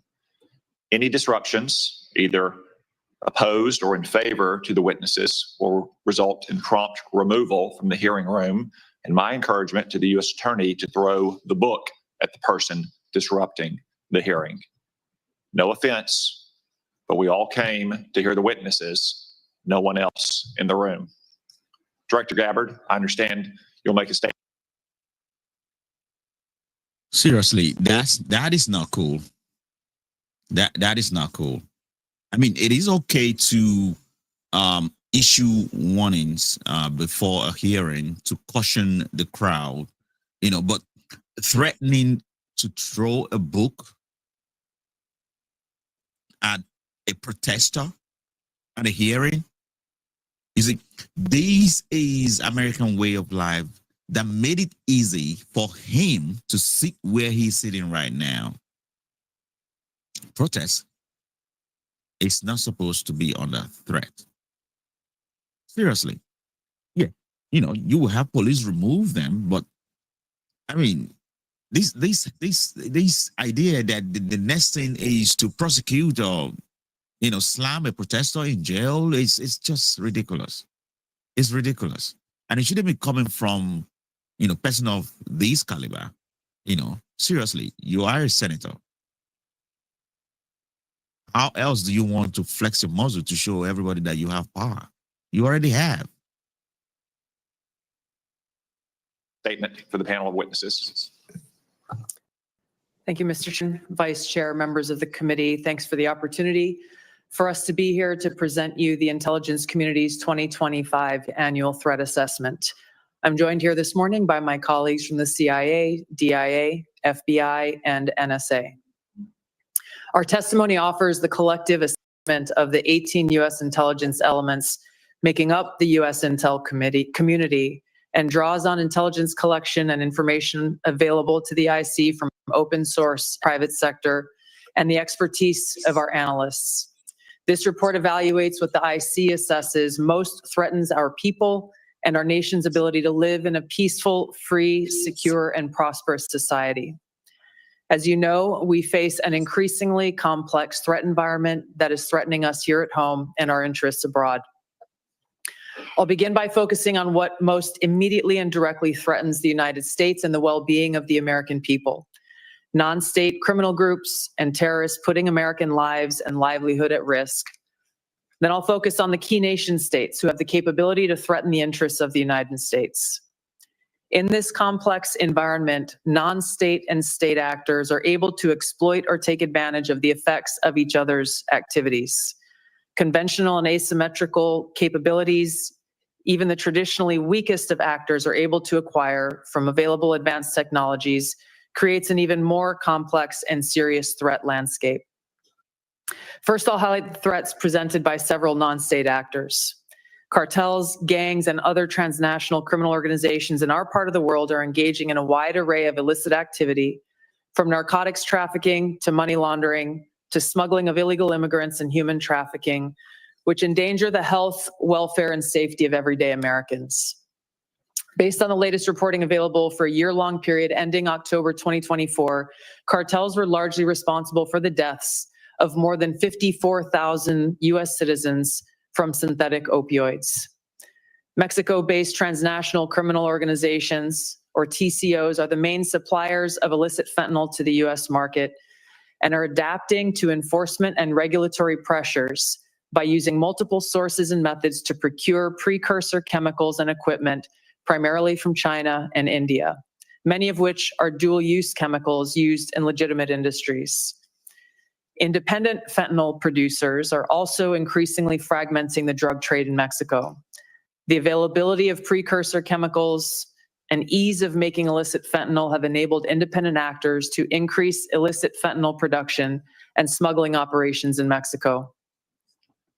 Cartels are profiting from human trafficking and have likely facilitated more than 2 million illegal immigrants encountered by law enforcement at the U.S. southwest border in 2024 alone, straining our vital resources and putting the American people at risk. Criminal groups drive much of the unrest and lawlessness in the Western Hemisphere. They also engage in extortion, weapons and human smuggling, and other illicit and dangerous revenue-seeking operations, including kidnappings for ransom, forced labor, and sex trafficking. These and other human traffickers exploit vulnerable individuals and groups by promising well-paying jobs while confiscating their identification documents. They operate in the shadows, exploiting lawlessness in various areas and using coercion and intimidation to control their victims. While these key drivers of migrants are expected to persist, heightened U.S. border security enforcement and deportations under the Trump administration are proving to serve as a deterrent for migrants seeking to illegally cross U.S. borders. U.S. Border Patrol apprehensions along the southwest border in January 2025 dropped 85% from the same period in 2024.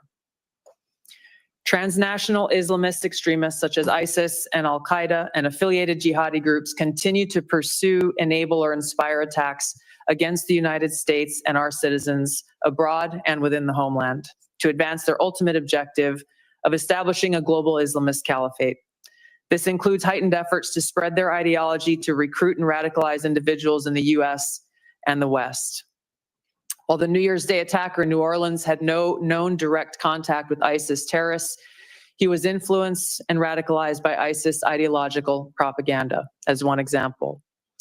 Al-Qaeda and its affiliates continue to call for attacks against the United States as they conduct attacks overseas.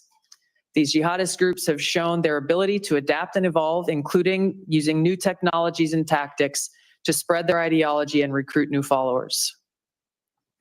A range of non-state cyber criminals are also targeting our economic interests, critical infrastructure, and advanced commercial capability for extortion, other coercive pursuits, and financial gain. These actors use a variety of tactics, including phishing, ransomware, and denial of service attacks, to disrupt our systems and steal sensitive and lucrative information using available technologies and U.S. cyber vulnerabilities. Ransomware actors last year, for example, attacked the largest payment processor for U.S. healthcare institutions. And another set of criminal actors conducted cyber attacks against U.S. water utilities. Some of these non-state cyber actors also operate as proxies for or emulate similar activities carried out by major state actors. While these non-state cyber actors often seek financial and intellectual property gains, they also carry out cyber operations for espionage purposes, targeting our critical infrastructure. Turning to key state actors, the IC sees China, Russia, Iran, and North Korea engaging in activities that could challenge U.S. capabilities and interests, especially related to our security and economy. These actors are in some cases working together in different areas to target U.S. interests and to protect themselves from U.S. sanctions. At this point, the IC assesses that China is our most capable strategic competitor. Under the leadership of President Xi Jinping, the People's Republic of China seeks to position itself as a leading power on the world stage, economically, technologically, and militarily. Beijing is driven in part by a belief that Washington is pursuing a broad effort to contain China's rise and undermine CCP rule. China's most serious domestic challenge is probably China's slowing economy and potential instability if socioeconomic grievances lead to large-scale unrest. Growing economic tensions with the United States and other countries could all weigh on China's plans for economic growth and domestic job creation. China's military is fielding advanced capabilities, including hypersonic weapons, stealth aircraft, advanced submarines, stronger space and cyber warfare assets, and a larger arsenal of nuclear weapons. While it would like to develop and maintain positive ties with the United States and the Trump administration to advance its interests and avoid conflict, China is building its military capability in part to gain advantage in the event of a military conflict with the United States around the issue of China's efforts toward unification with the Republic of China, or Taiwan. China's military is also expanding its presence in the Asia-Pacific region with a focus on disputed territorial claims in both the East China and South China Seas. Beijing is advancing its cyber capabilities for sophisticated operations aimed at stealing sensitive U.S. government and private sector information and pre-positioning additional asymmetric attack options that may be deployed in a conflict. China's cyber activities have been linked to multiple high-profile breaches, including last year's massive compromise of U.S. telecom infrastructure, commonly referred to as Salt Typhoon. Beijing currently dominates global markets and strategically important supply chains, for example, with the mining and processing of several critical minerals. In December, China imposed an export ban to the United States on gallium, germanium, and antimony, all of which are important to the production of semiconductors and our defense technologies. This was in direct response to U.S. export controls on chips designed to broadly limit PRC access to advanced chips and chip-making equipment. China also aims to compete in other critical global industries, including AI, legacy semiconductor chip production, biomanufacturing and genetic sequencing, and medical and pharmaceutical supply production. Leveraging often heavily state-subsidized production at greater scale, lower costs, and weaker regulatory standards than required in the West, Beijing's strategy has given it a leading position in many parts of these sectors and supply chains that support them. In 2023, for example, China had 5 first-in-class domestic drug approvals and 3 FDA approvals. Turning to Russia. Russia's nuclear and conventional military capabilities, along with its demonstrated economic and military resilience, make it a formidable competitor. Moscow has more nuclear weapons than any other nation that could inflict catastrophic damage on the United States and the world in the event of a major war that Russian leaders feared put them and their regime at serious risk. In late 2024, Russia announced updates to its public nuclear doctrine, expanding the conditions under which Russia would consider using nuclear weapons. Russia is building a more modern and survivable nuclear force designed to circumvent U.S. missile defense through reliable retaliatory strike potential. Russia intends to deter the U.S. by holding both the U.S. homeland at risk and by having the capabilities to threaten nuclear war in a conflict. Russia's developed advanced cyber capabilities and has attempted to pre-position access to U.S. critical infrastructure for asymmetric options and make it a persistent cyber threat. Russia's cyber activities have been linked to multiple high-profile breaches, including the 2023 hack of Microsoft. Russia is also fielding new capabilities in anti-satellite weapons meant to degrade U.S. and allied space infrastructure. Among Russia's most concerning developments is a new satellite intended to carry a nuclear weapon as an anti-satellite weapon, violating long-standing international law against such activity and putting the U.S. and global economy at risk. Iran continues to seek expansion of its influence in the Middle East, despite the degradation to its proxies and defenses during the Gaza conflict. Iran has developed and maintains ballistic missiles, cruise missiles, and UAVs, including systems capable of striking U.S. targets and allies in the region. Tehran has shown a willingness to use these weapons, including during a 2020 attack on U.S. forces in Iraq and in attacks against Israel in April and October 2024. Iran's cyber operations and capabilities also present a serious threat to U.S. networks and data.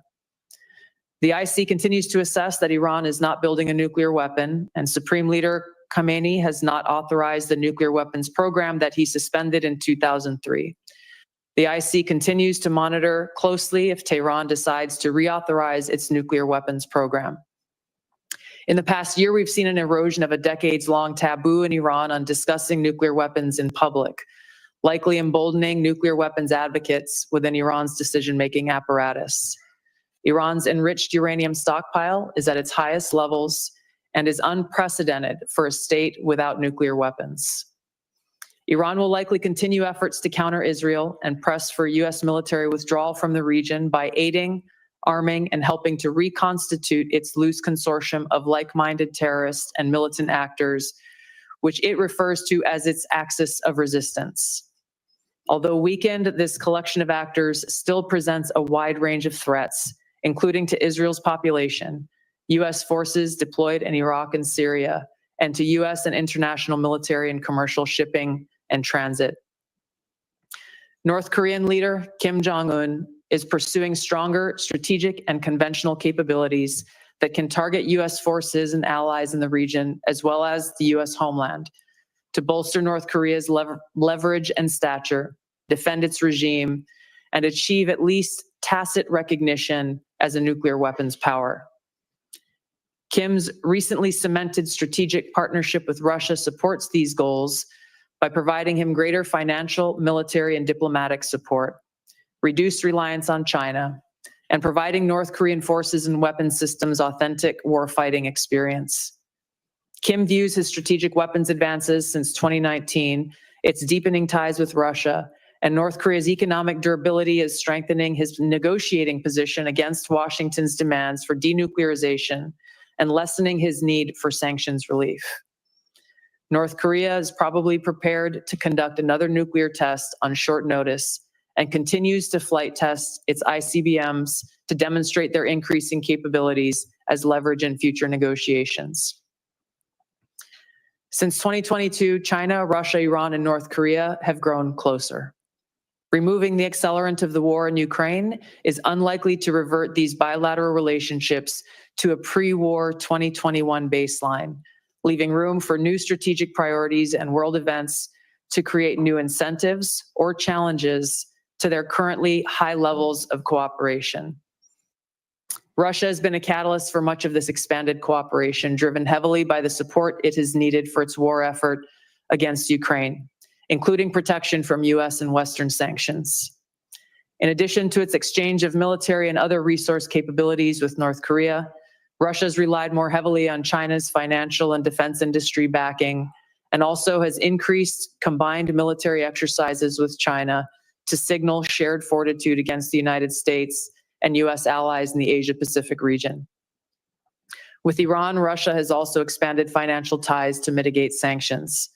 Iran has become a critical military supplier to Russia, especially of UAVs, in exchange for Russian technical support for Iranian weapons, intelligence, and advanced cyber capabilities. In conclusion, the threats that we see to U.S. national security are both complex and multifaceted and put the lives, safety, and well-being of the American people at serious risk. As the heads of the American people's intelligence community, we will continue to provide the President, Congress, and our warfighters with timely, unbiased, relevant intelligence to keep the United States secure, free, prosperous, and at peace. To the American people specifically, our intelligence community exists to serve you and to ensure your safety, security, and freedom. Thank you. Thank you, Director Gabbard. As I mentioned in my opening remarks, the annual threat assessment for the first time lists cartels and traffickers as the very first threat. Director Patel, I'm pleased to say that the FBI's Little Rock field office has been doing its part in addressing this threat. The field office, along with other federal, state, and local law enforcement agencies, have arrested nearly 300 immigrants in my state in 2025 so far. Could you provide some color about the nature of the threat these illegal immigrants have posed, not just to Arkansas, but our nation, perhaps including some of the details of the horrific offenses they've committed against the American people? Thank you, Mr. Chairman. Mr. Vice Chairman. Witness will suspend. The greatest threat to global security is Israel and the whole world knows it. Stop funding Israel! Stop funding Israel! Stop funding Israel! Stop funding Israel! So, as expected, we have the first protest, and there's nothing anybody can do about it other than remove him. Nothing else is going to happen. It's as simple as that. I mean, even with what Tom Collins said earlier, as if he's going to prosecute the protester, it's not going to happen. You know, it's not going to happen. Not in this country. You know, because if you do things like that, that will be abuse of power, and that will be breaking the law. you know. But in order for those who are listening, who like to hear things like that, that's exactly why he's saying it. It's as powerful, you know, saying words like that is as powerful as the president's executive order. You know, he signs these executive orders, his supporters celebrate it, they, you know, pump the feast. But these executive orders have no power at all. It's not effective. You know, don't let me break your enjoyment, okay? So that protester was a code pink lunatic saying the greatest threat to world peace is funding Israel. I will observe, for the benefit of the audience here on television, that Code Pink is funded by communist China as well, which simply it just look. It doesn't matter. It doesn't move on with the hearing.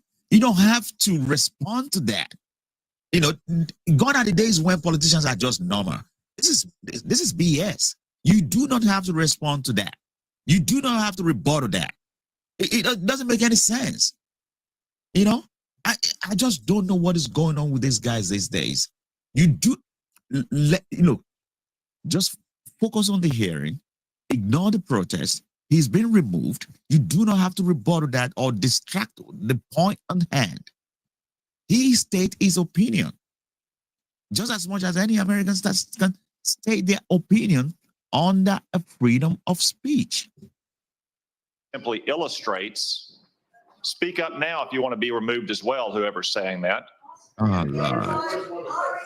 Oh, Lord.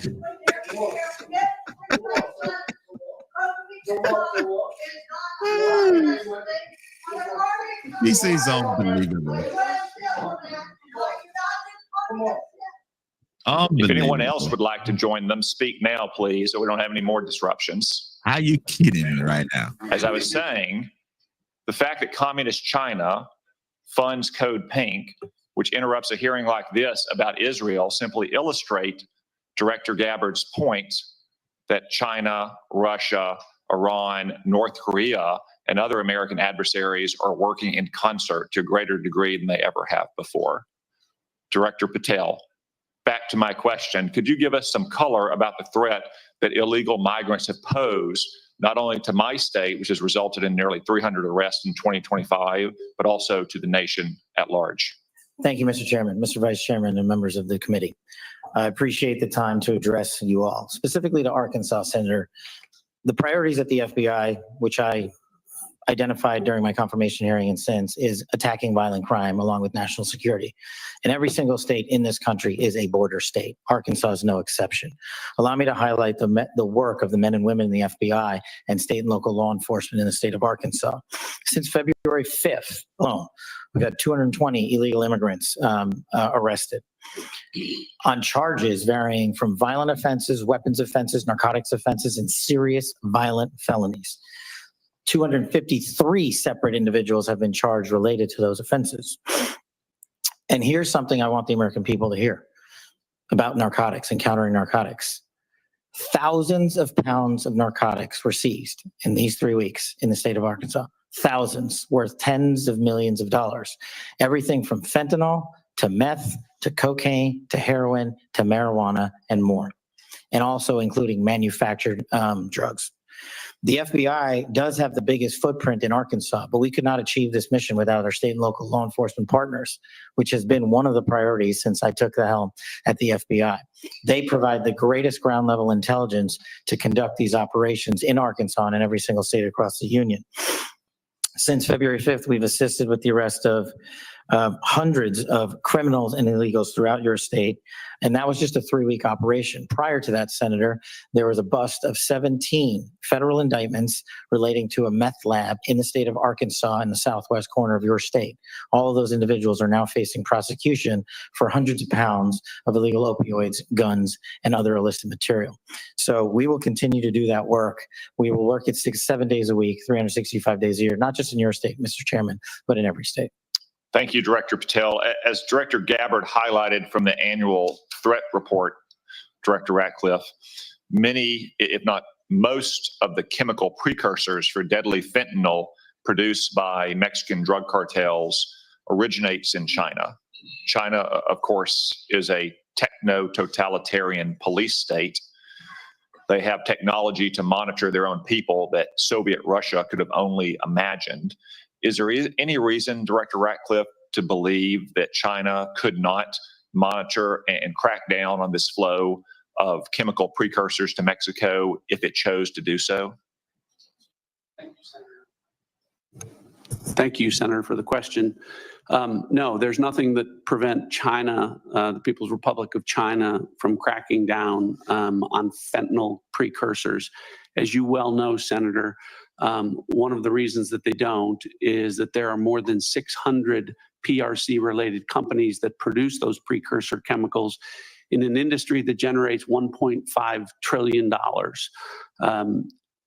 That is one of the reasons that we see that Chinese efforts to affect the fentanyl precursors are really limited in nature and intermittent in nature, and not a dedicated effort to enforce their own laws and regulations to crack down on this. Thank you, Director Ratcliffe. I have many more questions I could ask, but I'm going to try to lead by example and stay within the 5-minute limit for the benefit of senators. I remind everyone there is a vote scheduled at noon. I hope to finish the open portion of this hearing before that vote closes, after which time we'll move to the closed portion. The Vice Chairman. Thank you, Mr. Chairman. I'll be happy to take your extra 13 seconds, but I want to go back to what I addressed at the outset. I mean, this was not only sloppy, it not only violated all procedures, but if this information had gotten out, American lives could have been lost. The Houthis had this information, could reposition their defensive systems. So I want to get a little more information about this. Director Gabbard, did you participate in the group chat with Secretary of Defense and other Trump senior officials discussing the Yemen war plans? Senator, I don't want to get into the specifics. Ma'am, were you on? You're not going to be willing to address. So you're not, are you denying, Matt, will you answer my question, ma'am? You were not TG on this group chat? I'm not going to get into the specifics. So you refuse to acknowledge whether you were on this group chat? Senator, I'm not going to get into the specifics. Why are you going to get into the specifics? Is it because it's all classified? Because this is currently under review by the National Security Council. Because it's all classified? If it's not classified, share the text now. As the White House previously Is it classified or non-classified information on this text? I can confirm. Director Radcliffe, were you on the group chat? Senator, I was on a signal messaging group. So you were the John Ratcliffe on that chat? I was. Thank you. Thank you. Can I provide some context, Senator, to that? Yes, but I've got a series of questions. Well, but I think it's important because at the outset, you made a couple of comments about signal messaging using encrypted apps. So that we're clear, one of the first things that happened when I was confirmed as CIA director was signal was loaded onto my computer at the CIA, as it is for most CIA officers. One of the things that I was briefed on very early, Senator, was by the CIA records management folks about the use of signal as a permissible work use. It is. That is a practice that preceded the current administration to the Biden administration. Director Ratcliffe, I've got a series of questions. If you're making the statement, the signal is a secure channel. No, can I answer that? It is. I've got a series of decryption. So it is. I understand encryption. It is permissible to use to communicate and coordinate for work purposes, provided, Senator, that any decisions that are made are also recorded through formal channels. Right. So those were procedures that were implemented. My staff implemented those processes, followed those processes, complied with those processes, and finally, just please. So my communications, to be clear, in a signal message group were entirely permissible and lawful and did not include classified information. Well, we will make that determination, because if it's not classified, share the text with the committee. Let me go on. Director Gabbard, you are the security executive and set access guidelines for classified information. Did you contact the defense secretary or others after this specific military planning was put out and say, hey, we should be doing this in a skiff? There was no classified material that was shared in that So then if signal there was no check. classified material, share it with the committee. You can't have it both ways. These are important jobs. This is our national security. Bobbing and weaving and trying to, filibuster your answer. So please answer the question. If this was Director Gabbard, if this was a rank and file intelligence officer who did this kind of careless behavior, what would you do with them? Senator, I'll reiterate that there was no classified material that was shared in that. And if there's no classified materials, share. And then if there's no classified materials, then you can't even answer the question whether you're on the chat. This is strangely familiar, and I think my colleagues will remember, when you couldn't answer the question, is Edward Snowden a traitor? Man, I have serious doubts about anyway. Director Gabbard, I'm going to give you this. Tweeted just 11 days ago, and I'm quoting you. Any unauthorized release of classified information is a violation of the law and will be treated as such. So if this information is classified, what are you going to do? Senator, 2 points here. First of all, there's a difference between inadvertent release versus careless and sloppy, malicious leaks of classified information. The second point is there was no classified information that was on the the information signal committee group should get chat. that information. Director And the Patel, National Security Director Council Patel, has my time's reviewed about out, how and I'm this going to occurred. use my 12 seconds that the chairman gave. Director Patel, has the FBI launched any investigation of this? Senator, I was just briefed about it late last night, this morning. I don't have an update. I would like to get an answer by the end of the day. At this point in the ordinary course of affairs, I would recognize Senator Collins. She asked me to express to you that she is under the weather this morning. She regrets her absence, but anticipates submitting written questions to which I would request your prompt replies for the senator. Senator Cornyn. Director Gabbard, I applaud President Trump's efforts to try to bring an end to the war between Russia and Ukraine. I want to read a statement out of the annual threat assessment and just confirm that you agree with this. It says Russia views its ongoing war with Ukraine as a proxy conflict with the West, and its objective to restore Russian strength and security in its near abroad against perceived U.S. and Western encroachment has increased the risks of unintended escalation between Russia and NATO. Do you agree with that statement? And that is in the annual threat assessment, correct? Correct. I'd like to refer to an AP story, Associated Press, dated March 21st, 2025. The title of the article is Western Officials Say Russia is Behind a Campaign of Sabotage Across Europe. This AP map shows it. Mr. Chairman, I'd like to ask unanimous consent that speak made part of the record. Without objection. The document that AP compiled, and I presume this is through open sources, documented 59 incidents, including cyber attacks, spreading propaganda, plotting killings, or committing acts of vandalism, arson, sabotage, or espionage. Is that consistent with your understanding and impression of what Russia's currently engaged in Europe? Senator, I haven't seen that specific article, but I can confirm that we assess Russia's attempts to conduct such sabotage activities in Europe. Thank you. One of the things that I'm most concerned about following some of the discussions between Russia and Ukraine and the United States and our other allies, obviously, as I said, peace between Ukraine and Russia is the desirable end state. I think you'd have to be crazy to say otherwise. But I also want to talk a little bit about the unexpected or maybe unintended consequences of European insecurity.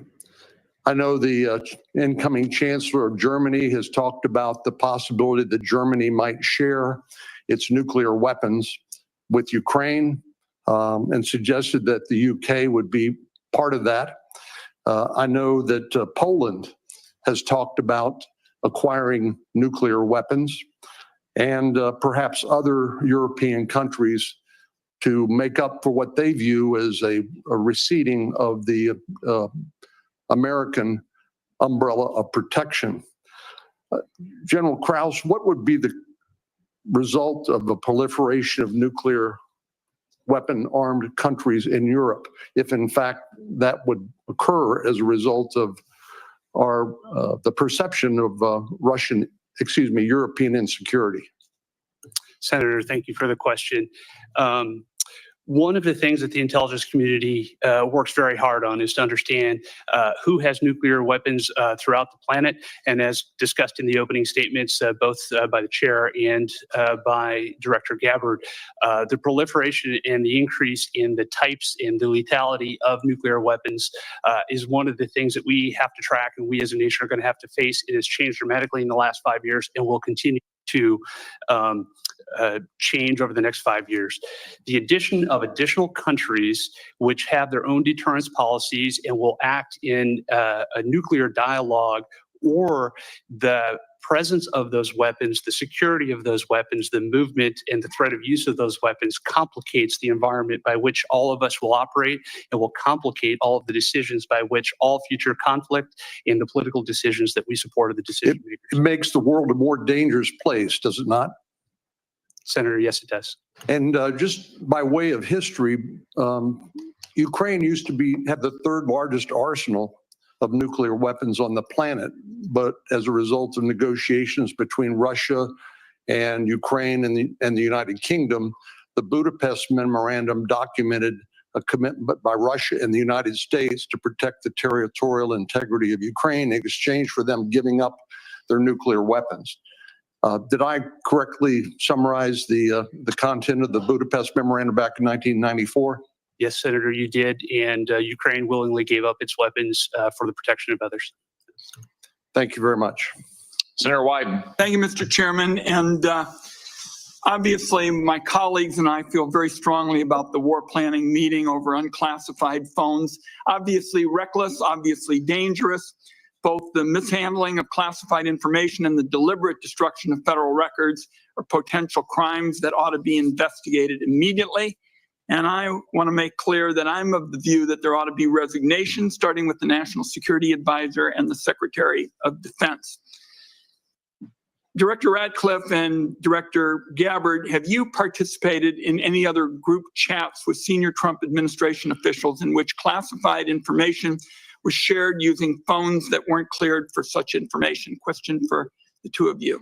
Senator, thank you for the question. I haven't, your question was, have I participated in any other group chats sharing classified information?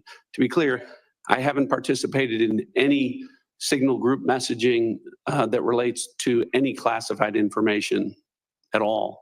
Okay. Director Gabbard?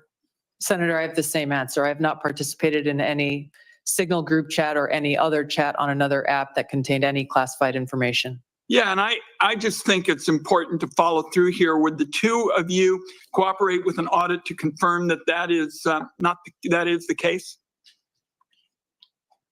I have no objection.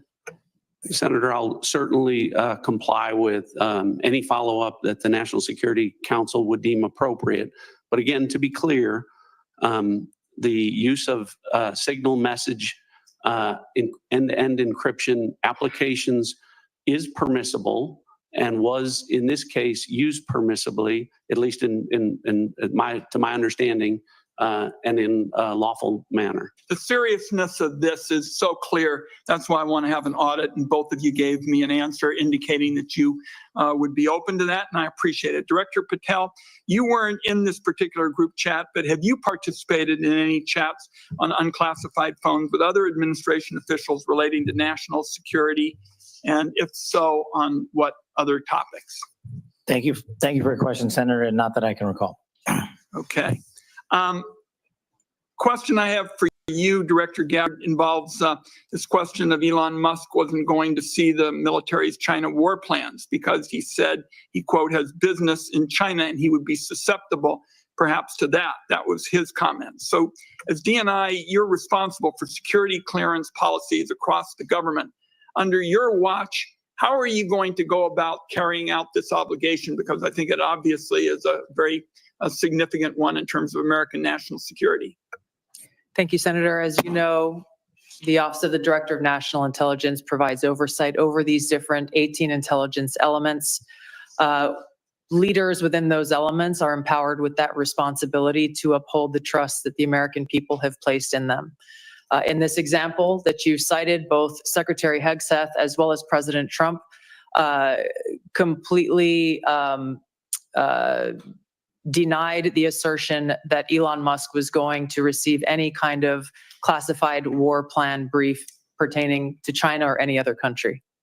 So on the question of whether the president has the prerogative to get clearances is really the area that I want to touch on, because you're formally responsible for security clearance policies, and that's why I'm asking about it.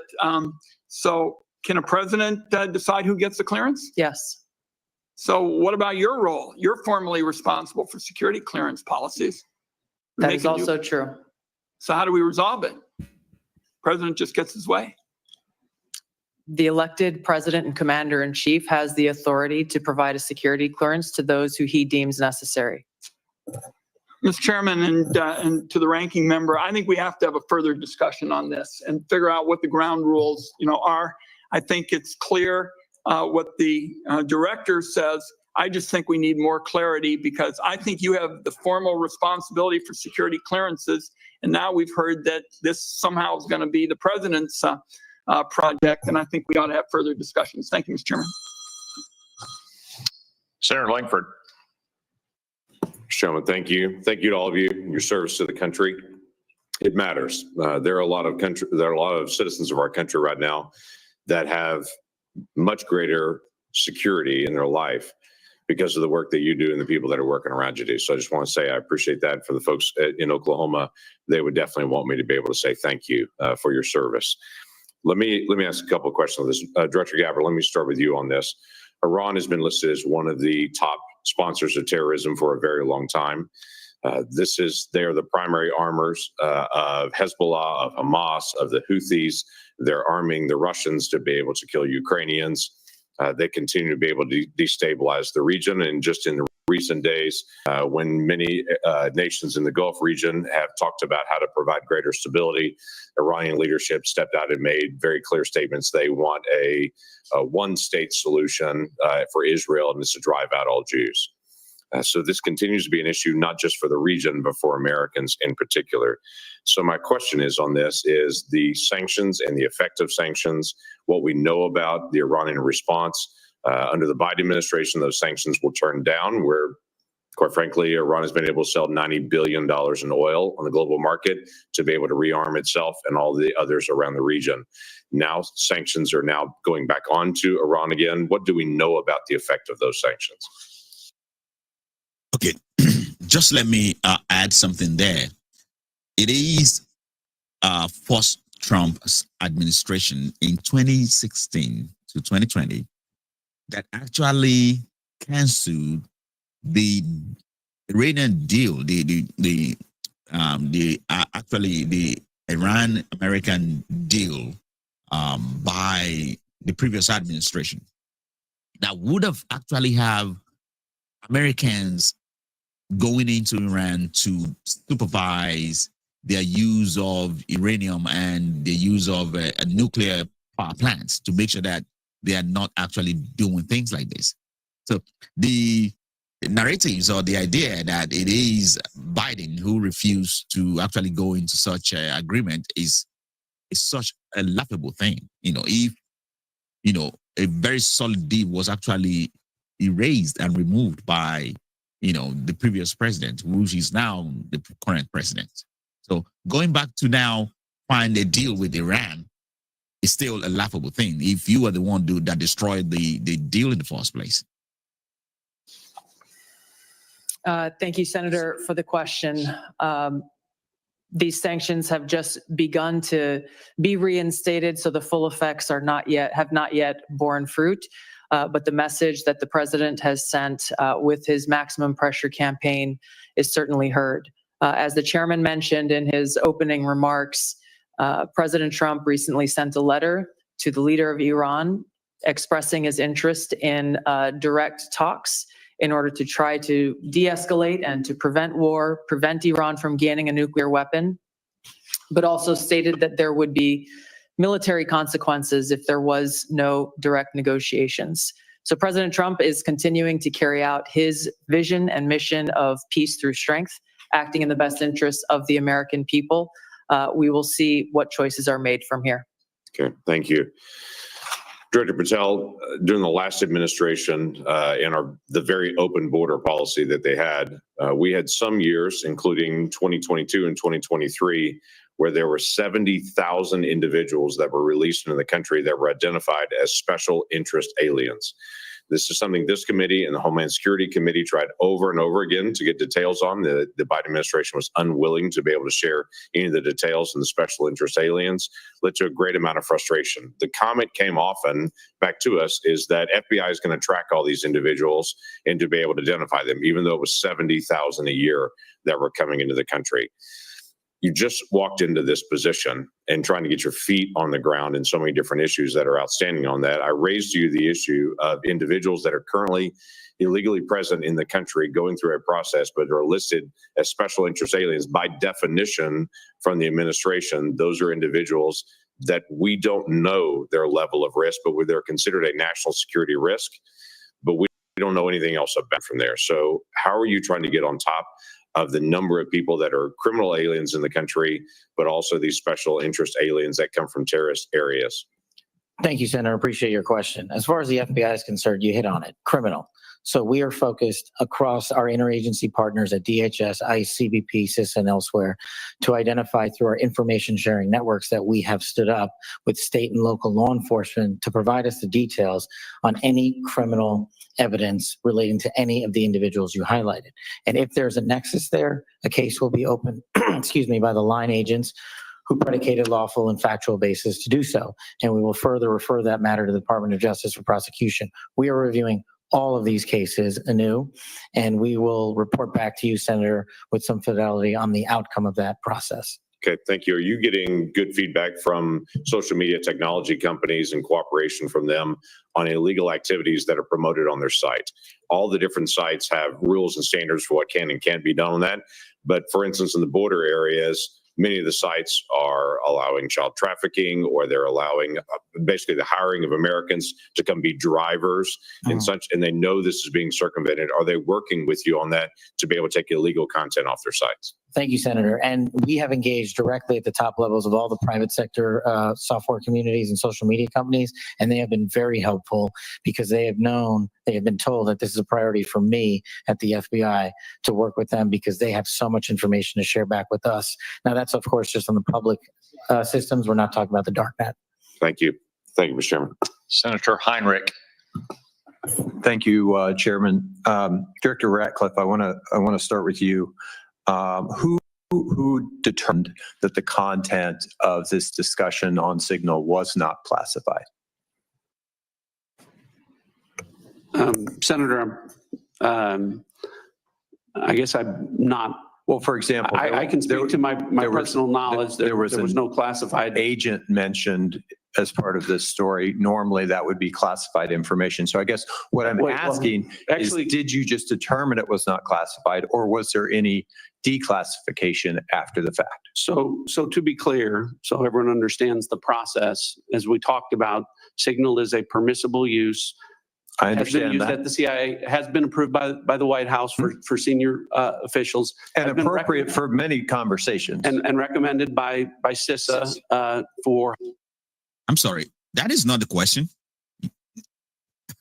Who actually, approved the idea that is unclassified document or information that was shared during this particular meeting where a reporter who doesn't have a clearance was present? Who? That's the question. And you can already tell from his answers that it was classified. It was all classified after all. It was all top secret that was leaked. For high-level officials who would be targeted by foreign adversaries to use end-to-end encrypted apps whenever possible, like Signal. In this case, what the National Security Advisor did was to request through a Signal message that there be coordination. So you mentioned the name of a CIA active officer, correct? So I didn't mention the name. You didn't mention the name. Existence of that. And in the article, the implication was that somehow that was improper. That was not the case. So a CIA officer was not operating undercover. So the request for coordination was for a staff member to coordinate on the high side. So I communicated the name of a CIA officer not operating undercover, completely appropriate, who does openly and routinely coordinate with the White House as a member of my staff. So the intimation there that there was something inappropriate was clearly incorrect. Did it occur to you that given the sensitive nature of this discussion, that it could just move to the high side? So that was clearly, Senator, I think the intent was that this was initially set up by the National Security Advisor with the instruction that send a point of contact, and then you will be provided with information further on the high side for high side communication. So I think clearly it reflects that the National Security Advisor intended this to be, as it should have been, a mechanism for coordinating between senior level officials, but not a substitute for using high side or classified communications for anything that would be classified. And I think that that is exactly what did happen. So I'm curious, did this conversation at some point include information on weapons packages, targets, or timing? Not that I'm aware of. Director Gabbard, same question. Same answer, and defer to the Department of Defense on that question. Well, those are two different answers, but you're saying that was not part of the conversation. That's my knowledge. The precise operational issues were not part of this conversation. Correct. Okay. I want to ask you, Director Gabbard, something on a very different track here, which is I very much agree with the conclusion of the ATA that foreign illicit drug actors are a major threat in the United States, and many of you have spoken to this today. Is the IC wrong in its omission of Canada as a source of illicit fentanyl in the ATA? I was surprised, given some of the rhetoric, that there is no mention of Canada in the ATA. Senator, the focus in my opening and the ATA was really to focus on the most extreme threats in that area. And our assessment is that the most extreme threat related to fentanyl continues to come from and through Mexico. So the president has stated that the fentanyl coming through Canada is massive, and actually said it was an unusual and extraordinary threat. And that was the language that was used to justify putting tariffs on Canada. I'm just trying to reconcile those two issues. Is it an unusual and extraordinary threat, or is it a minor threat that doesn't even merit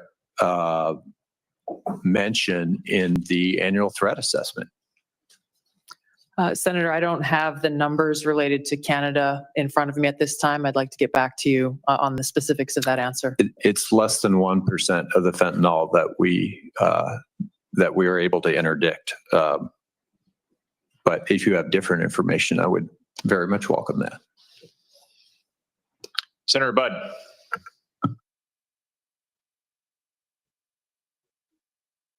Thank you all for being here. And Director Gabbard, prior to your role here, we had a big storm in Western North Carolina, and you were among those first from outside our state to show up. So thank you for your work there. Thank you for your ongoing work there and that of your family as well. It was good to see them when out in Western North Carolina last week. So thank you. Director Hawk, so what do we need to do in regards to Volt Typhoon? There's a lot of pre-positioning that went on there. So where are we with that? And what do we need to do in regards to our power companies, whether it's generation or distribution, Duke Energy in my home state, or even the rural electric co-ops? What do we need? What have we learned? And what can I tell them? Senator, 99% of the critical infrastructure in the United States is controlled by private companies. So that really drives us to talk about how do we partner with industry and with the commercial sector, in this case, the power sector. Volt Typhoon began when industry came to the intelligence community and said, we're seeing anomalous activity. Can you help us gain context? And we were able to bring context to that to be able to understand what the threat was and then to ultimately be able to identify who was behind that threat. Since that time, we've continued to work very closely with industry to be able to determine what are the right ways for us to be able to pursue these threats within networks, to enable the interagency, to enable our partners and industry to be able to pursue them. That's the approach we have to take.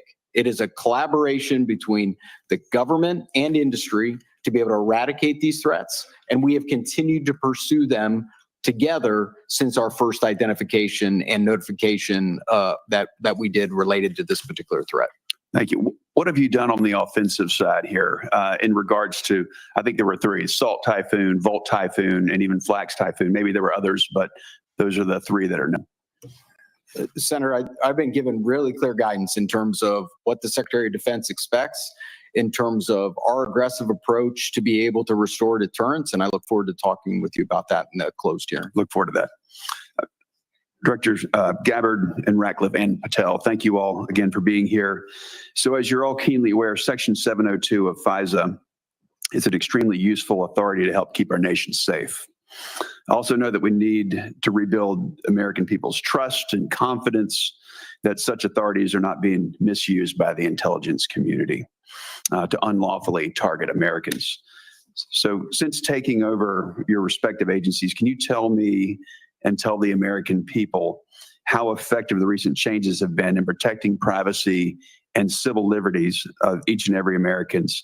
And then, if you will, comment on how useful the authority is in generating intelligence that actually protects the homeland. We'll start with you, Director Gabbard.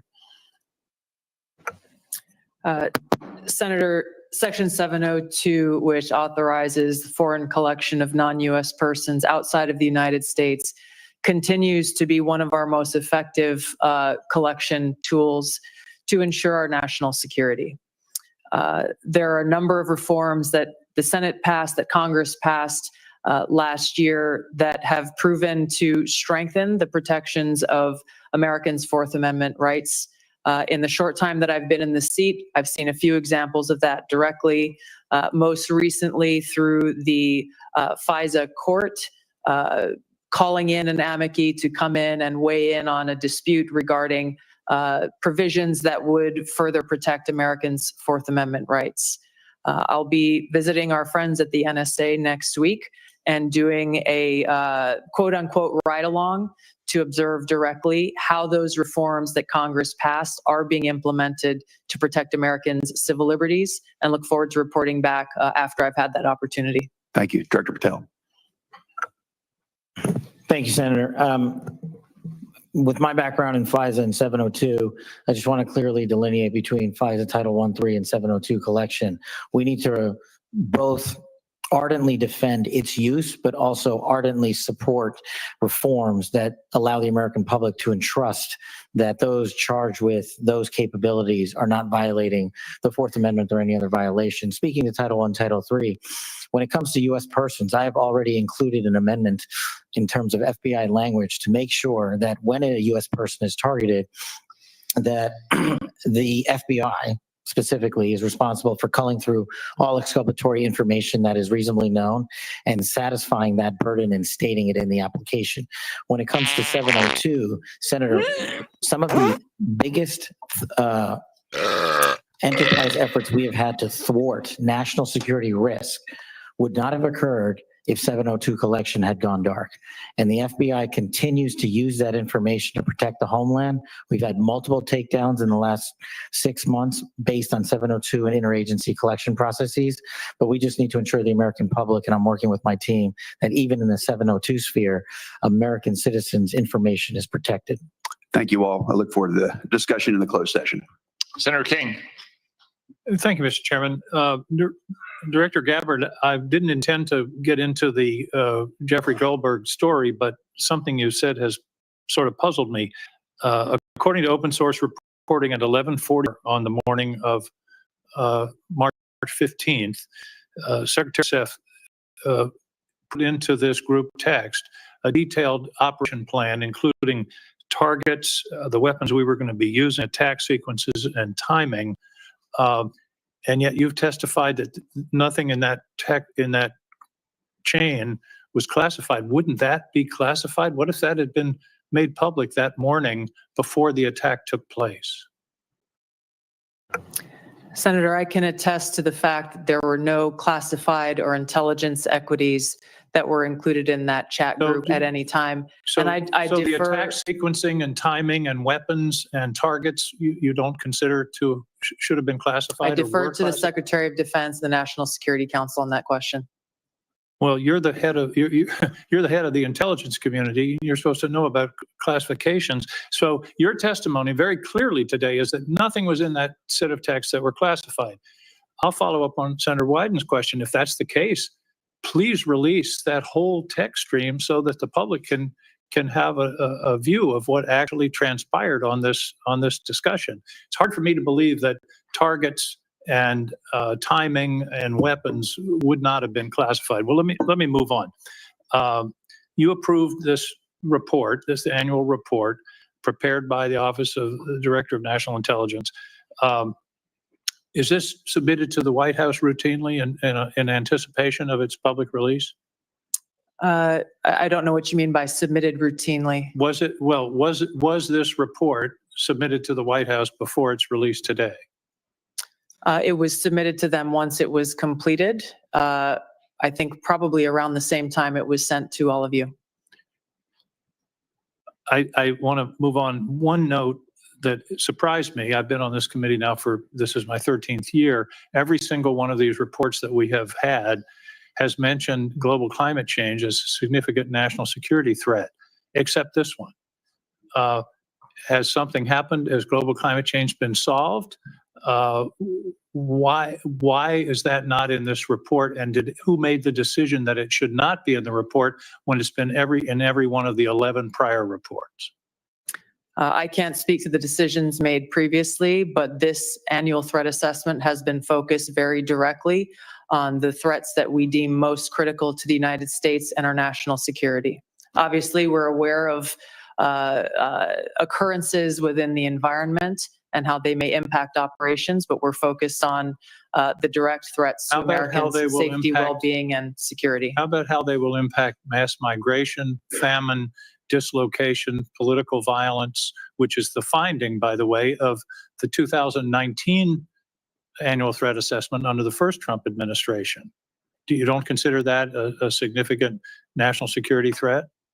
For the intelligence community, being aware of the environment that we're operating in is a given. What I focused this annual threat assessment on, and the IC focused this threat assessment on, are the most extreme and critical direct threats to our national security. Let me ask a direct question. Who decided climate change should be left out of this report after it's been in the prior 11? Where was that decision I made? gave direction to our team at ODNI to focus on the most extreme and critical national security threats Your that we direction face. include no comments on climate change? Senator, as I said, I focused on the most extreme and direct national That's not a security response threats to my question. that we face. Did you instruct that there be no finding in terms of climate change in this report? I don't recall giving that instruction. Final questions in a few short seconds that I have left. You all concede, and it's in the report repeatedly, about the cyber danger from China, from Russia, from Iran. Why then is the administration deconstructing CISA? 130 people fired. The General Hawk talked about the importance of public-private cooperation. That section of CISA seems to have been disestablished. What possible policy reason is there for undermining CISA's relationship to the states with regard to elections and to the private sector with regard to cybersecurity when the cybersecurity threat is only growing? Anybody want to tackle that? I won't speak for all of my colleagues here, but I don't believe any of us have any insight into those specific staffing decisions that have been made. Well, let me ask you this question. You've all found, the report has found explicitly growing cyber threats, including to elections from Russia, China, Iran. Do you believe that it's in the national interest to diminish our capacity to deal with those cyber issues? Yes or no? President Trump is focused on effects and making sure that the people that we have and the resources that we have are focused on our national security. He and his team recognize that more people doesn't necessarily always mean better effects. Those are some of the things that are driving the changes that we're seeing across the administration, is getting all of our agencies back and focused on their core mission. General Hawk, do you agree that? Senator King, your time has expired. Thank you. Senator Rounds. Thank you, Mr. Chairman. First of all, thank you to all of you for your service to our country. With regard to the issues surrounding Signal, I'm going to address it, but I'm going to address it in the closed session so that we can get more in depth into that issue.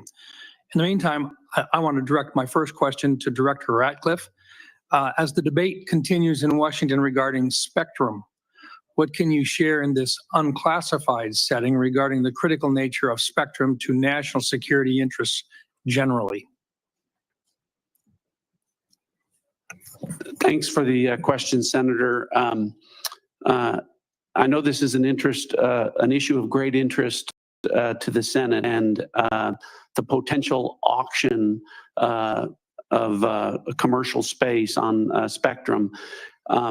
Those, as you correctly point out, the discussions about spectrum, I will start out by saying there are national security implications from such an auction were to take place to both the DoD and the IC. I think the discussions that we need to have in a classified setting, I can relate to you that the direction from early meetings that we've had is that discussion about where that might take place would not affect specifically CIA or IC equities. And I hope that's the case where the disclose. I think we need to be concerned that a public auction at bands at certain levels would have an impact on our ability to deliver an accurate intelligence picture.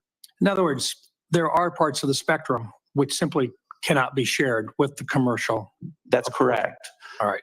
And we can talk about the specific reasons about why in a classified setting that would cause a diminishment of our ability to deliver a good threat picture to the commander-in-chief. And in some cases, life or death consequences. Absolutely. Involved. Thank you. Director Patel, first of all, I just want to thank you for what you are doing. And I know that there's a number of items that in your previous life you did that simply can't be discussed, but nonetheless, we've appreciated what you have done for your country already. So just to add something here, this senator right here, the only senator who have any cause of concern, who is worried about something in this case, so far said he will continue that part of the hearing in a closed session. What does that tell you? I mean, the reason why we are here today wouldn't be addressed by him openly, but in a closed session, and then go on asking questions about irrelevant things. What does that tell you?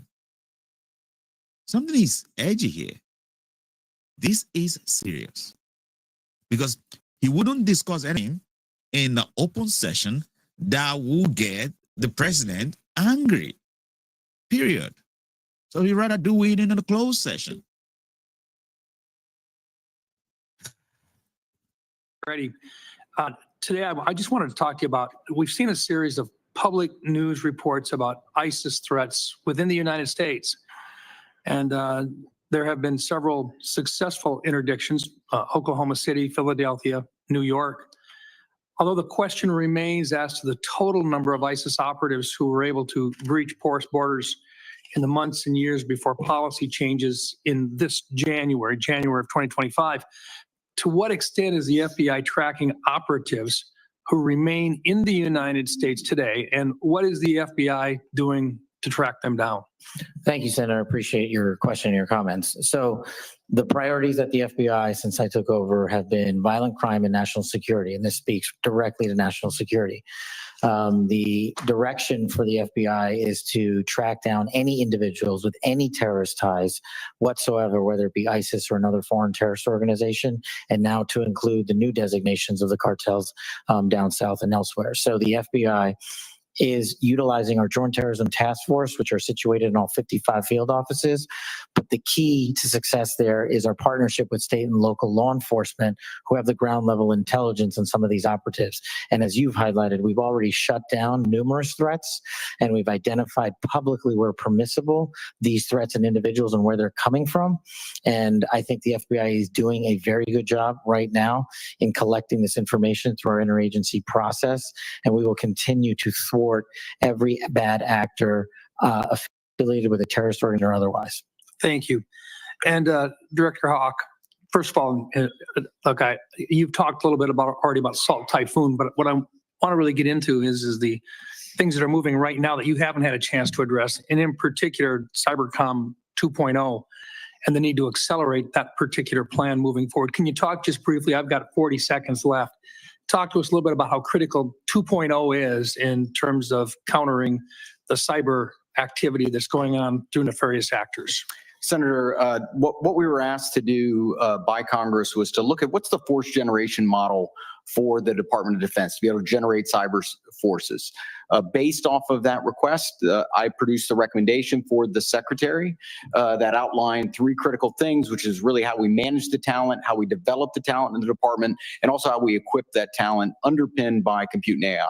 We've brought that plan initially back to Secretary Hegseth. He told us to go faster. We've delivered him that plan. And now, based off of his guidance, we will now begin to move forward with the rest of the department. Thank you. Thank you, Mr. Chairman. Senator Bennett.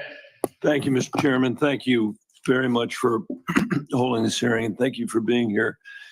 Mr. Director Ratcliffe, it sounds to me like your testimony today and the Secretary and the DNI's testimony is that there was nothing wrong at all with the signal thread that you were on, that it didn't include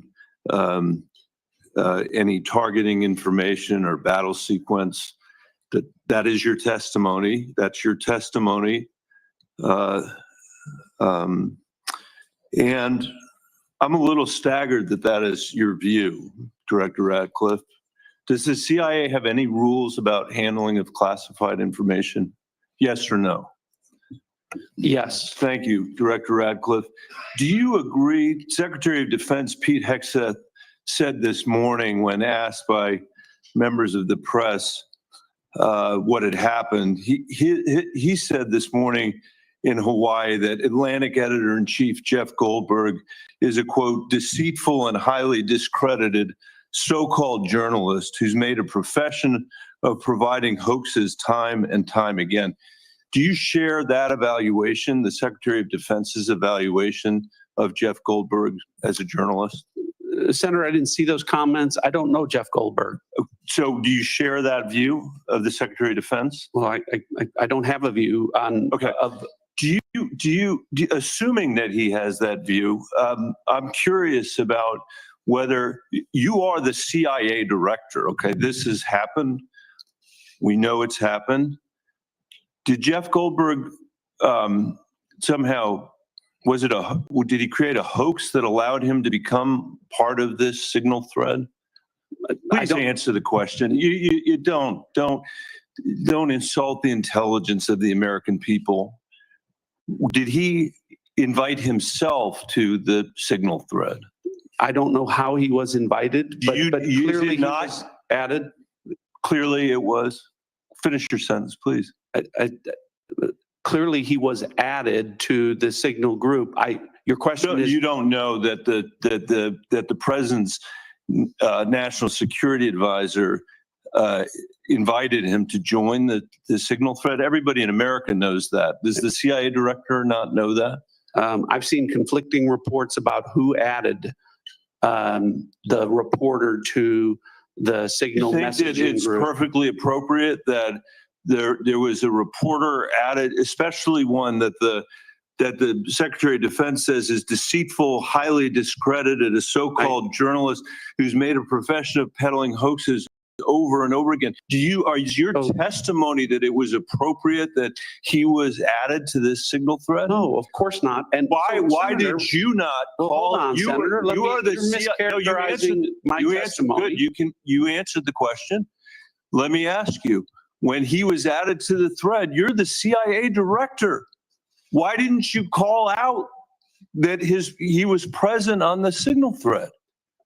I don't know if you use signal messaging app. I do. Not for classified information, not for targeting. Well, neither not do I, for Senator. Remote. Neither do I, Senator. Well, that's what your testimony is today. It absolutely is not, Senator. Were you not listening at the beginning? No. When I said that I was using it as permitted, it is permissible I agree that's your testimony. Yeah. I agree that's your testimony. You asked me if I use it, and I said not for targeting, not for classified information. And I said I don't either.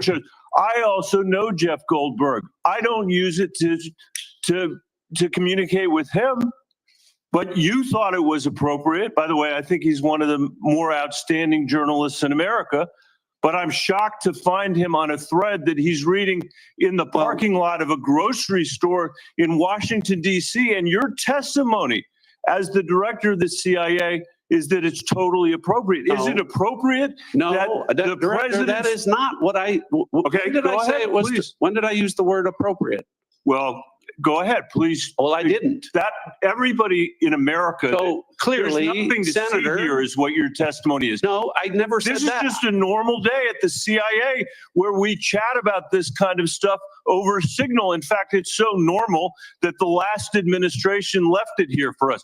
That's your testimony today. That's your testimony. No, that's Senator. not my testimony. That's what you said. I didn't say any of those things that you just related, Senator. I heard you say it. We'll let the American people decide. Let me ask you one final point. I'm out of time. Well, are you going to give me a chance? Is it appropriate? Did you know that the president's Middle East advisor was in Moscow on this thread while you were, as director of the CIA, participating in this thread? Were you aware of that? Are you aware of that today? I'm not aware of that today. This sloppiness, this incompetence, this disrespect for our intelligence agencies and the personnel who work for them is entirely unacceptable. It's an embarrassment. Senator, you need to do better. You need to do better. Thank you. I'm being gavelled by the chairman, and I apologize for going over my time. Senator Young. Thank you all for being here. I'll be asking some follow-up questions, clarifications about this signal episode in a closed setting, and try and work with all of you to bring clarity to that situation. And that will be the second Republican that is going to a closed setting, a closed session, to actually ask questions that is needful, that is actually going to ask questions that Americans need to hear in the open session. That is the second Republican senator. What does that tell you? They are literally scared of this president. They do not want to cross his air. They do not want to say anything negative about him. They do not want to appear as if they are attacking him in any way, shape, or form. That is not normal. That is not normal. I'm just saying, if you are a supporter of this president, if you vote for him and you want him to succeed, you need to be able to have these guys in the Senate who are Republican to grow their balls back and be able to challenge him. Every criticism is necessary to make him work better for America as a president. And when you have people who are supposed to actually question him, put him on the chair, who are literally scared of him, that's a problem. And that's his downfall, if you must know.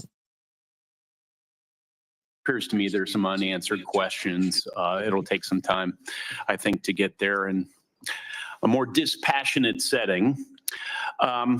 Director Gabbard, I'm going to begin today asking you some questions about emerging technology. This has been a real point of emphasis, I know, of our broader national security community for a period of time.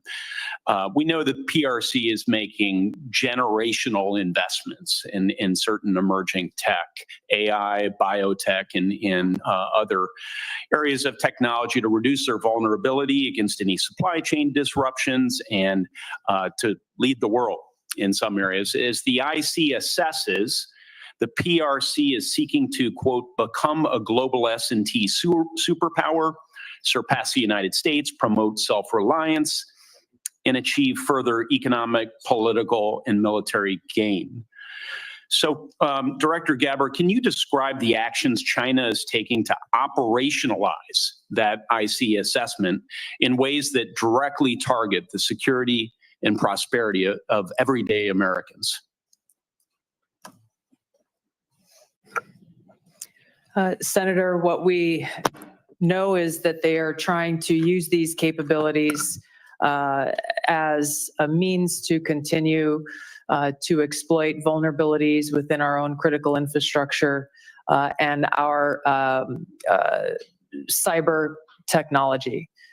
Critical infrastructure is a key area of concern given what we know has already been exploited, these asymmetric attacks that have been placed within our critical infrastructure that are of serious concern given how they could be exploited, especially during a time of conflict. We know that they are experiencing a boom in their generative AI capability and are competing very heavily against our own AI capabilities. Obviously, AI can and will be used across a multitude of every sector of our society, both here as we are in our own country, and we expect China to be able to continue to do the same there. So two key areas of vulnerability to the United States, conceivably, susceptibility to cyber attacks, and as China's leveraging of AI towards misinformation, increasingly into the physical realm, they can pose threats to us as well. As follow-up, Director Ratcliffe, we've had Huawei, we've had TikTok. What do you believe will be the next point of technological friction and competition between the U.S. and China? What should members of Congress be looking for?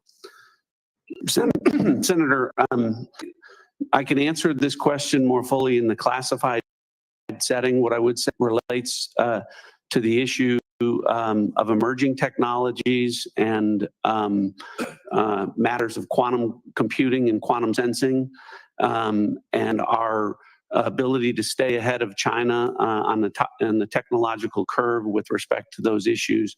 I'd be happy to get into that in further detail in a classified setting. Excellent. We'll dive into that. Director Haw, General, how do you see biotech playing into this broader competition? I think it's an area that, from our perspective, has increasingly been a priority as we want to understand the approach that China's taken, and also to ensure that as we think about the president's priorities in terms of both economic and technology security, we are certainly, as a community, following DNI's guidance, that we are increasingly putting our resources to be able to ensure that we understand where China is investing in those resources and how that will impact our economy and overall the overall health of our national security. Thank you, General. Director Gabbard, not a lot of time left on this end, but I do have a little crypto interest I wanted to communicate to you. Can you share with this committee how we're positioned to disrupt foreign cyber efforts to steal cryptocurrency, such as the North Koreans have successfully done? If others would like to pull this thread and weigh in on this question very briefly, that would be great. Senator, we're obviously aware of North Korea's revenue generating by stealing cryptocurrency has had a significant effect on North Korea's capabilities. I defer to our technical experts on the actions that are being taken. Senator, I think this would be a great topic when we go to closed session. It's going to be a busy closed setting. Yes. Director Patel? I agree with the general. In closed session, I can provide some details. It's what you get when you visit with a bunch of spies. All right, Chairman. Senator Kelly. Thank you, Mr. Chairman. I'm going to come back to the topic of the day here, the signal chain as reported by the Atlantic. Ms. Gabbard and Mr. Ratcliffe, you each testified that there was no information operational in nature, no classified information. So I want to ask each of you just a series of, just respond yes or no. I'll start with Ms. Gabbard. In the signal chain that we have been talking about, was there any mention of a target in Yemen?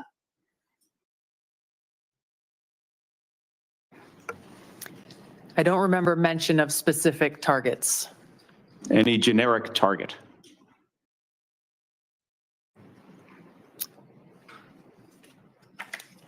I believe there was discussion around targets in general. Mr. Ratcliffe. I think that's consistent with my recollection. Again, I don't have access to that. Was there any mention, Ms. Gabbard, of a weapon or weapons system? I don't recall specific weapons systems being named. I'm not talking about specific, any weapon or weapon system. I don't recall specific names of systems or weapons being used or named within the. Well, I'm not asking whether, I don't want you to tell me what the specific weapon was, but any weapon at all. Mr. Ratcliffe, same question. I don't recall. How about anything about timing?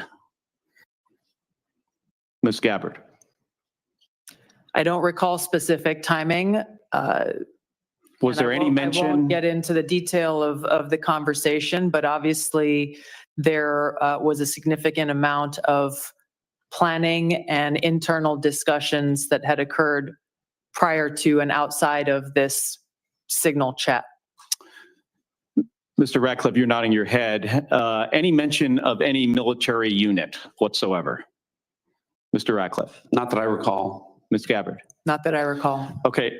So I understand that DoD policy prohibits discussion of even what is called controlled unclassified information, or CUI, on unsecured devices. Are both of you aware of that DoD policy? I haven't read that policy.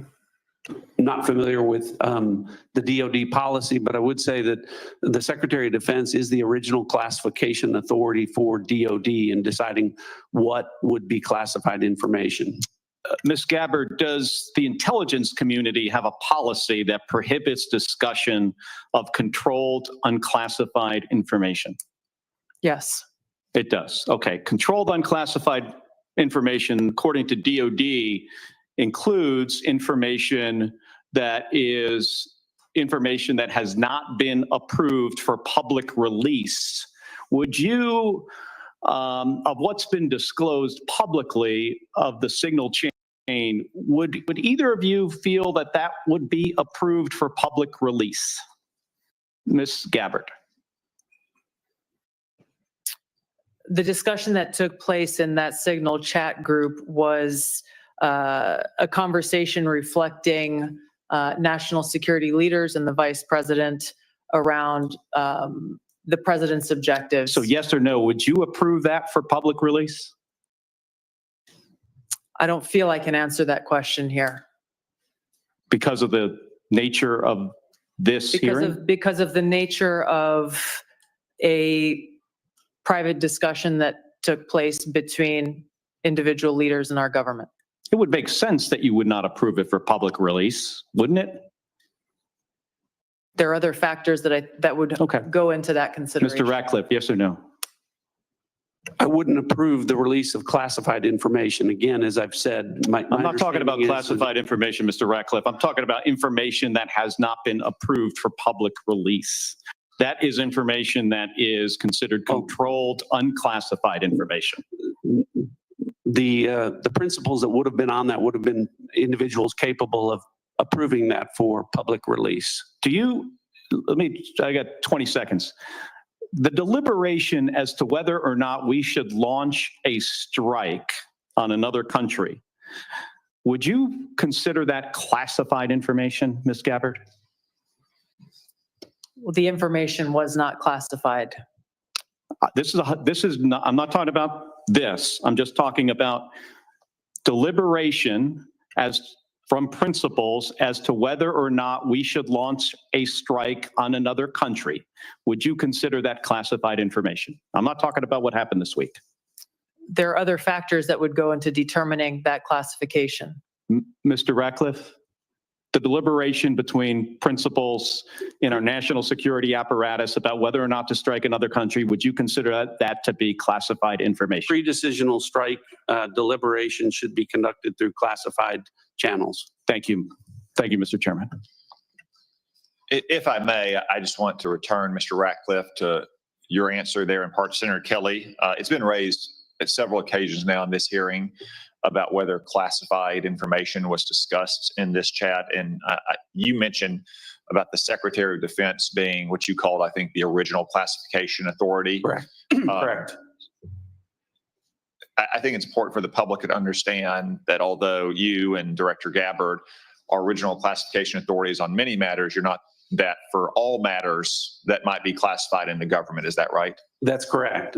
So if the Secretary of State has classified sensitive diplomatic details, that's his authority. If the Secretary of Energy has sensitive classified information about our national laboratories, that's his authority. And the two of you can't speak to other departments who have their own original classification authority, and which, of course, as Director Gabbard said, ultimately rests with one person, the President of the United States. Is that correct? That's correct.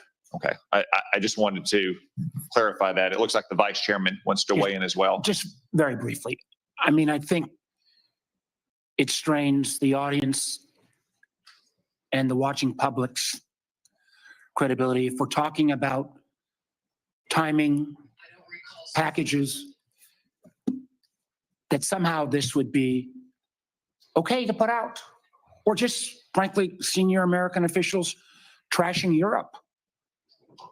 I've been around this for a while. This is not information you generally put out.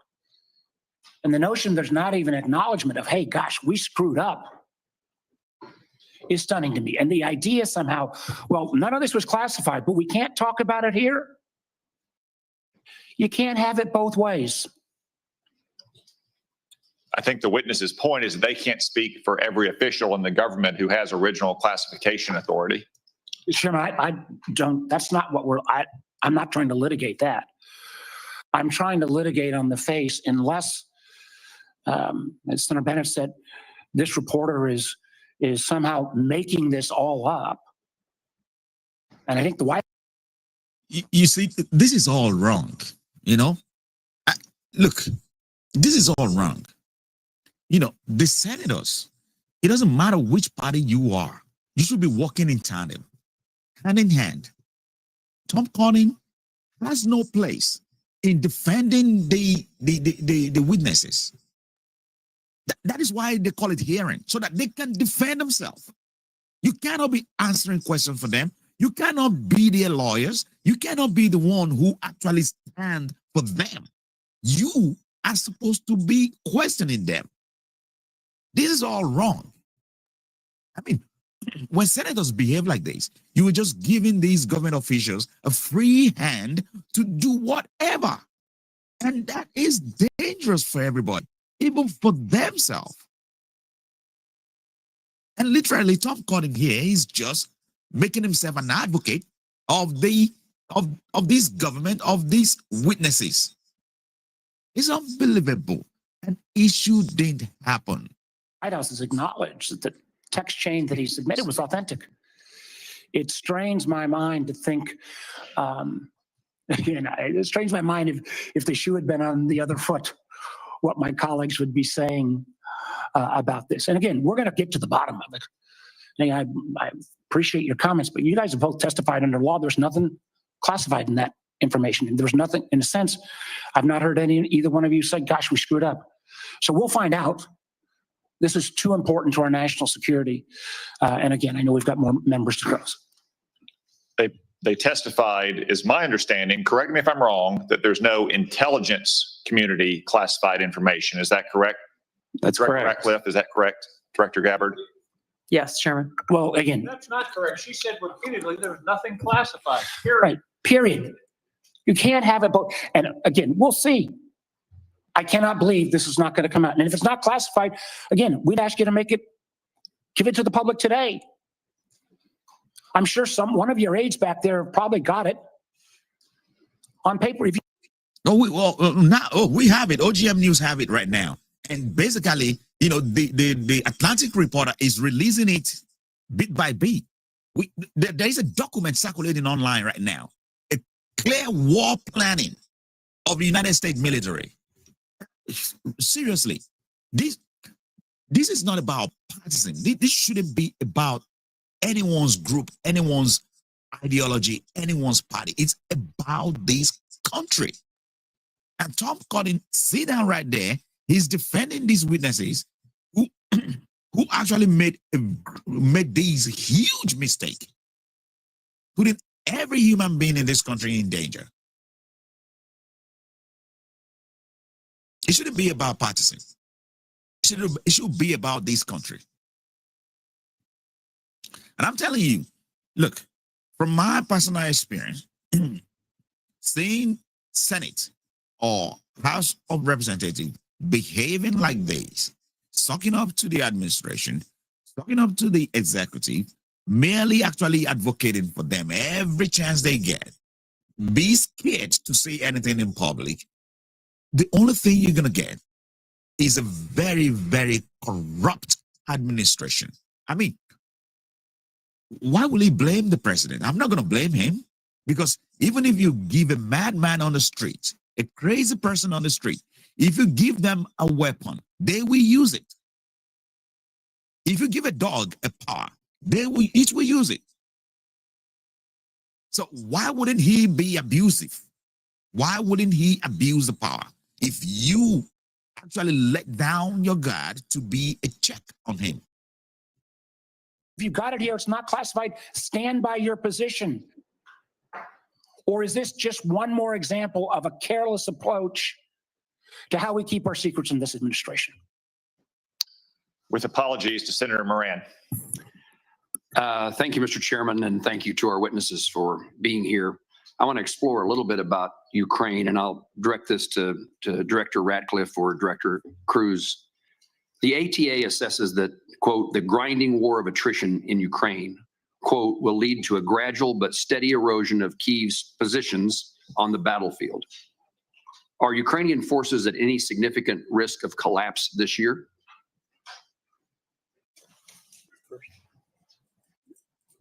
Go ahead. Before I turn it over to Director Ratcliffe, I think both sides are working through the equipment that they need, the industrial base they need to support that, and the personnel that are required to man all of that equipment and man the front lines. And as we see the battle space in the various portions, whether it's in Kursk, whether it's in any of the 4 oblasts, we see areas where Kyiv will struggle to prevent the slow attritional grind.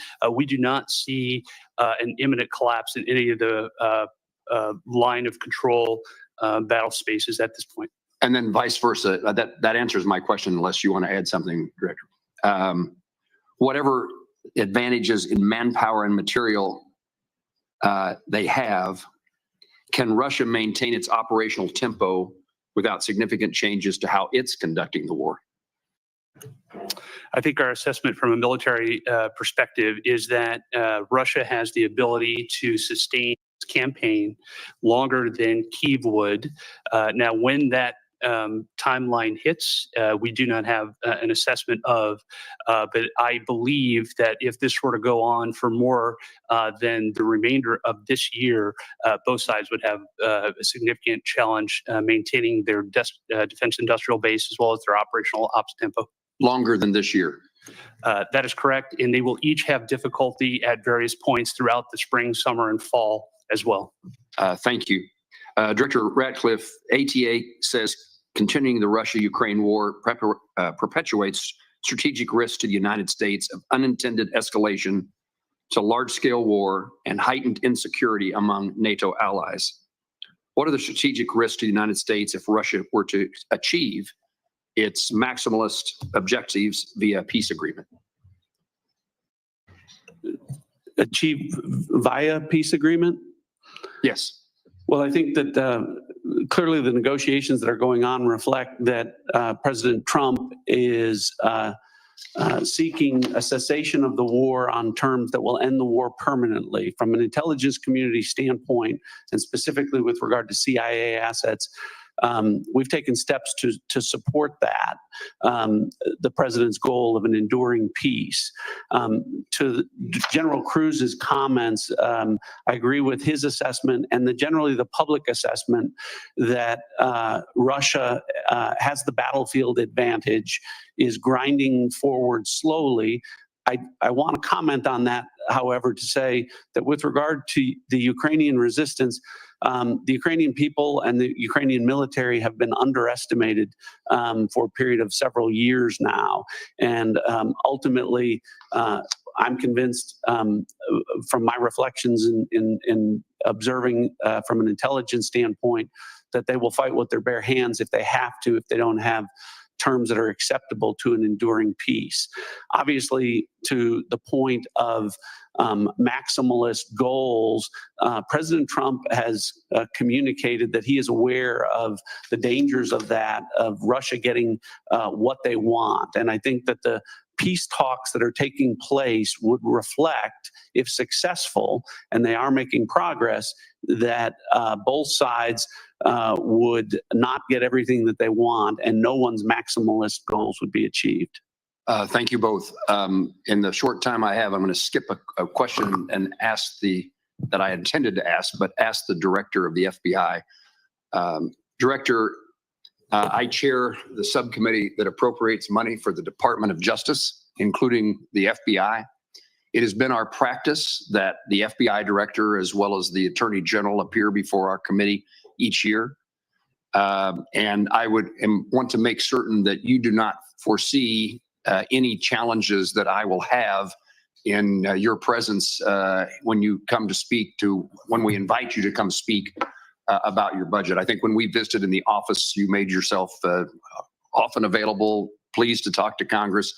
We're getting ready for the appropriations process to begin. The budget that the president intends to submit is seemingly months away, weeks away, long weeks away. And we may ask you to come testify about your priorities now or sooner than that. Is that a challenge for you that I ought to be aware of? From the FBI, no, as long as the Department of Justice and the Attorney General are good with it. Thank you. Senator Reid. Thank you very much, Mr. Chairman. Director Ratcliffe, you have repeatedly made the point that there was no classified information contained in any of these discussions that were reported in the Atlantic Monthly. Is that correct? No, that's not correct.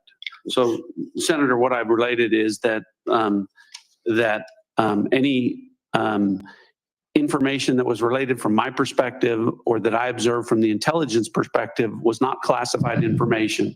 With respect to the assertions and the allegations that there was strike packages or targeting information or things that relate to DOD, as I've pointed out, the Secretary of Defense is the original classification authority for determining whether something's classified or not. And as I've understood from media reports, the Secretary of Defense has said the information was not classified. Are you aware that the Secretary of Defense declassified this information prior to the discussion? I'm not. Director Gabbard, same question. You've indicated, at least the impression I got, was there was no classified information discussed. Is that correct? Senator, my answer is the same as the director of the CIA's. So the question has to be posed to Secretary Hegseth whether he declassified the information and at what point he did declassify it. Do you agree? Yes, I defer questions to the Secretary of Defense. Okay.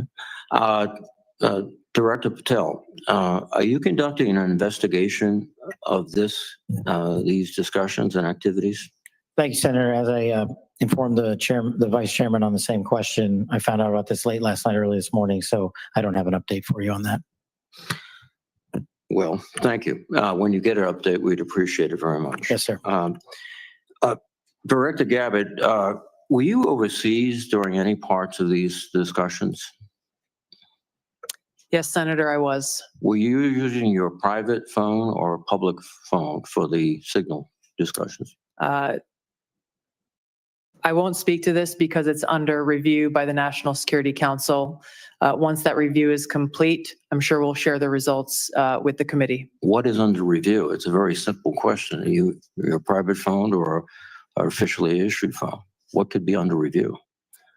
National Security Council is reviewing all aspects of how this came to be, how the journalist was inadvertently added to the group chat, and what occurred within that chat across the board. But so you were not going to disclose anything about whether you use the phone. Director Ratcliffe, there's been indication that the CIA has warned recently retired personnel about the vulnerabilities of Signal and other encrypted messaging applications. If that's the case, why were you discussing these issues on Signal?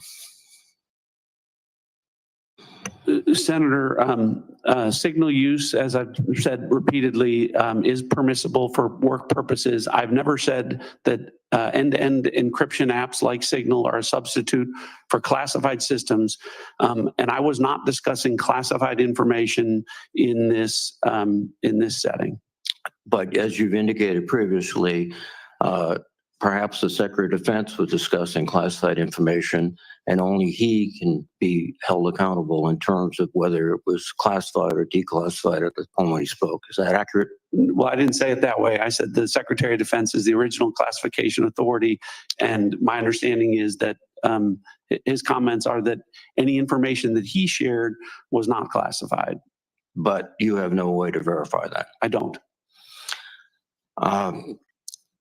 Again, this is a very troubling example and a great lapse in our intelligence and our discussion. One further point, if you are not aware of any classified information on the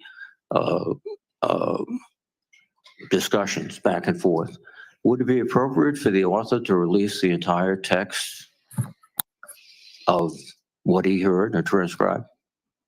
I think the author has released, my understanding, essentially almost all of the information as it's been related to me. I don't know what calculation the author made with regard to what information would be released or not. Well, I can again confirm that with respect to the communications that were related as to me, there was no classified information. According to the article, quote, the message contained information that might be interpreted as related to actual and current intelligence operations, and the author did not disclose that information. So the question would be, if he disclosed everything he heard, in your view, that wouldn't be classified information. I know the context of what that is, and I think the author said might be interpreted as related to intelligence information. It was not classified information. So it goes back to my point. If you released all this information he did not release, he could do so without any liability at the federal level. I think you're asking for a legal answer that I'm not able to give you, but. Mr. Patel, can you opine? You're a lawyer and you're the director of the FBI. Would he face any legal liability if he released the information? Because of the questions you and the vice chairman have put to me, I'm not going to prejudge the situation, and that legal call is ultimately for the Department of Justice. Thank you. Thank you very much, Mr. Chairman. Senator Ossoff. Thank you, Mr. Chairman, and thank you all for joining us and for your service. Just to make sure I understand some of the basics here. So Director Radcliffe, you were a member of the Houthi PC small group signal chain, correct? I was. Yeah, and so were the Vice President, the Secretaries of State and Defense, the National Security Advisor, and Ms. Gabbard, correct? I believe so. I don't have a list of who was invited to be on. And so was national political reporter Jeffrey Goldberg, correct? I don't know that. Yes, you do. I don't know Jeffrey Goldberg, and I've already testified. I don't know whether or how he was added. Okay, well, he was a member of the signal chain, and the discussion included the Vice President's private opinion on the wisdom of proposed U.S. strikes in Yemen, correct? I don't recall. Vance, quote, I think we are making a mistake. I am not sure the president is aware of how inconsistent this is with his message on Europe right now. There was a strong argument for delaying this a month. You don't recall? I don't, as you don't recall seeing that? Read that. I don't. It included the private opinions of the Secretary of Defense on the timing of strikes in Yemen, correct? I don't recall. Director Radcliffe, surely you prepared for this hearing today. You were part of a group of principals, senior echelons of the U.S. government in now a widely publicized breach of sensitive information. You don't recall whether the Vice President opined on the wisdom of the strikes? That's your testimony today under oath? In that setting, I don't recall. Here's what Secretary Hegseth said, quote, waiting a few weeks or months does not fundamentally change the calculus. Two immediate risks on waiting. One, this leaks and we look indecisive. Two, Israel takes an action first or Gaza ceasefire falls apart and we don't get to start this on our own terms. Your testimony is you don't recall the Secretary of Defense getting that message or reading it? I recall there being an exchange. I don't recall the specifics as you're reading it.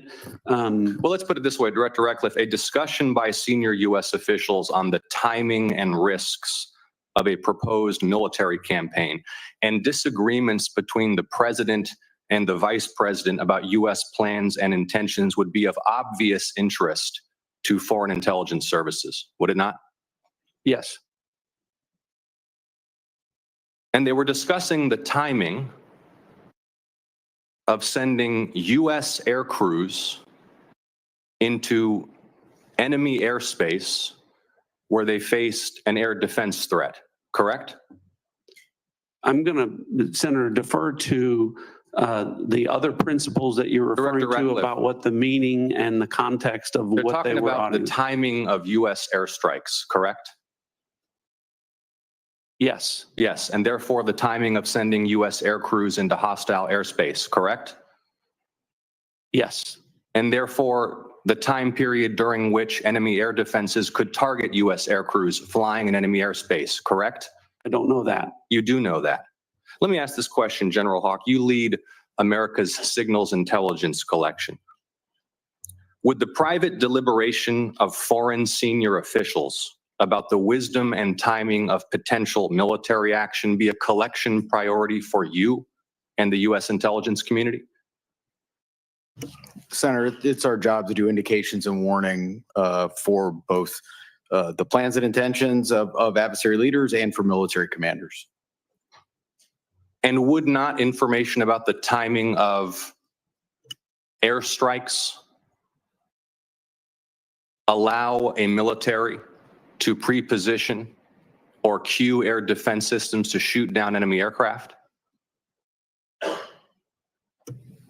I think, Senator, from our perspective, any advance warning is something that we certainly are trying to protect. Yeah. Director Radcliffe, this was a huge mistake, correct? No. A national political... Hold on. No, you Let me hold answer. on. No, Director Radcliffe, I asked you a yes or no question and now you hold on. A national political reporter You can was made characterize it how privy, you want. was made privy The White to House has sensitive made information clear about that there imminent was an military inadvertent operations against a mistake, foreign terrorist inadvertent organization. mistake of adding a reporter. And that wasn't a huge to a mistake. seal. That wasn't a huge Well, I mistake. think they characterize This is it an as a mistake. embarrassment. This is utterly unprofessional. There's been no apology. There has been no recognition of the gravity of this error. And by the way, we will get the full transcript of this chain, and your testimony will be measured carefully against its content. Thank you, Mr. Chairman. I thank the witnesses again for their appearance today. I sense the vice chairman has something to add. I do. So I will recognize him briefly. Well, again, I thank the witnesses. But what you're saying doesn't make sense on the face of it. Everybody knows, at least Director Radcliffe, you had the courtesy of acknowledging you were on the chain. Director Gabbard wouldn't even touch that, even though we got our initials. And if you want a comparison, think back to the beginning of the Ukraine war, when the United States, in concert with our then ally, the United Kingdom, declassified a lot of Putin's battle plans that allowed the Ukrainians to push back successfully on the Russian invasion. How was that? That was gone through a real process of declassification. As Senator Ossoff so clearly made the point, this information out potentially where our adversary could reposition its defenses, in the unwillingness of the individuals on this panel who are on the chat to even apologize or acknowledging what a colossal screw up this is, speaks volumes. Thank you to our witnesses for your appearance.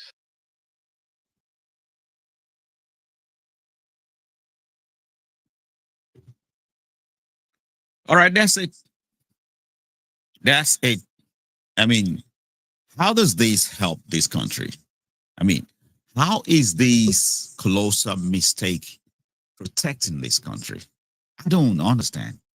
You know, you can give it any narratives that you want. You can paint it anyhow you want, but this is bad.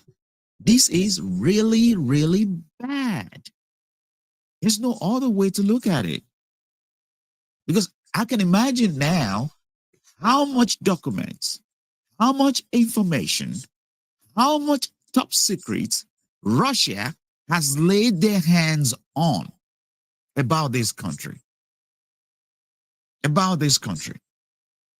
Not only that, imagine China. Imagine China opening through pages and pages of America's top secret. This country is supposed to be the top dog of the world. Look at what we are becoming. Look at what we are literally becoming. All in the name of, oh, I hate my neighbor. I want my neighbor to be kicked out of the country. I want the immigrants from Mexico who are working hard to support this economy to be kicked out of the country. All in the name of, I hate all of them. Let them get out. They're telling you that these Mexicans are criminals, but they are not telling you that these Mexicans are actually contributing billions of dollars in amount of revenue paid through tax that they're getting from them. They would rather lie to you that these immigrants, these are undocumented immigrants, are getting their hands on Social Securities, are laying their hands on food stamps. They would rather tell you all those lies. But they would never tell you that these undocumented immigrants are paying through the nose, just as any Americans are paying taxes. They get billions of dollars from them, but then they get no benefits in return. Look, I don't want to go on and on and on and on about all the lies being told by these administration, or the lies they told during the election, or how you have been deceived into voting for them. Look, you voted. Fine. That is expression of your right as an American. But supporting this charade, that is not good for you as a citizen. Supporting the idea that we are being exposed to our enemies, that is not good for you as a citizen. Just food for thought. We need the Senate to do its job. We need the House of Representatives to do their jobs, to watch this president closely, put him on the check and balances. That is the only way he can succeed as a president. We want to give him a free rein. Trust me, any human being who such a free rein, we abuse it. Any. It doesn't matter how moral you are. It doesn't matter how honest you are. It doesn't matter how loyal you are. It doesn't really matter how patriotic you are. If there is no check and balance on what you do, it's normal for human being to go on and abuse power. Now, the question is this. For those of you who are supporting this president, who actually voted for this president, do you want him to succeed or you don't? You can't have it both ways. Do you want him to succeed as a president or you don't? Because if you do, criticizing him is the goal. Putting him on a check is the goal that can actually lead to his success. But if you want him to fail, as a president, to fail woefully as a president, then just give him the free rein you've been giving him now. Do not criticize anything he's doing. And the Senate go on sucking up to him, especially the GOP Senate and the GOP House of Representatives, then he will fail as a president catastrophically. Don't mind my very huge word there. But if you want him to succeed, then the check and balances that is already embedded in our government should start working, starting from the Senate and the House of Representatives. Other than that, he's already a failure. And you guys made it happen. Well, thanks for watching at this very moment, and I'll get back to you when something else come up. Thank you very much for watching.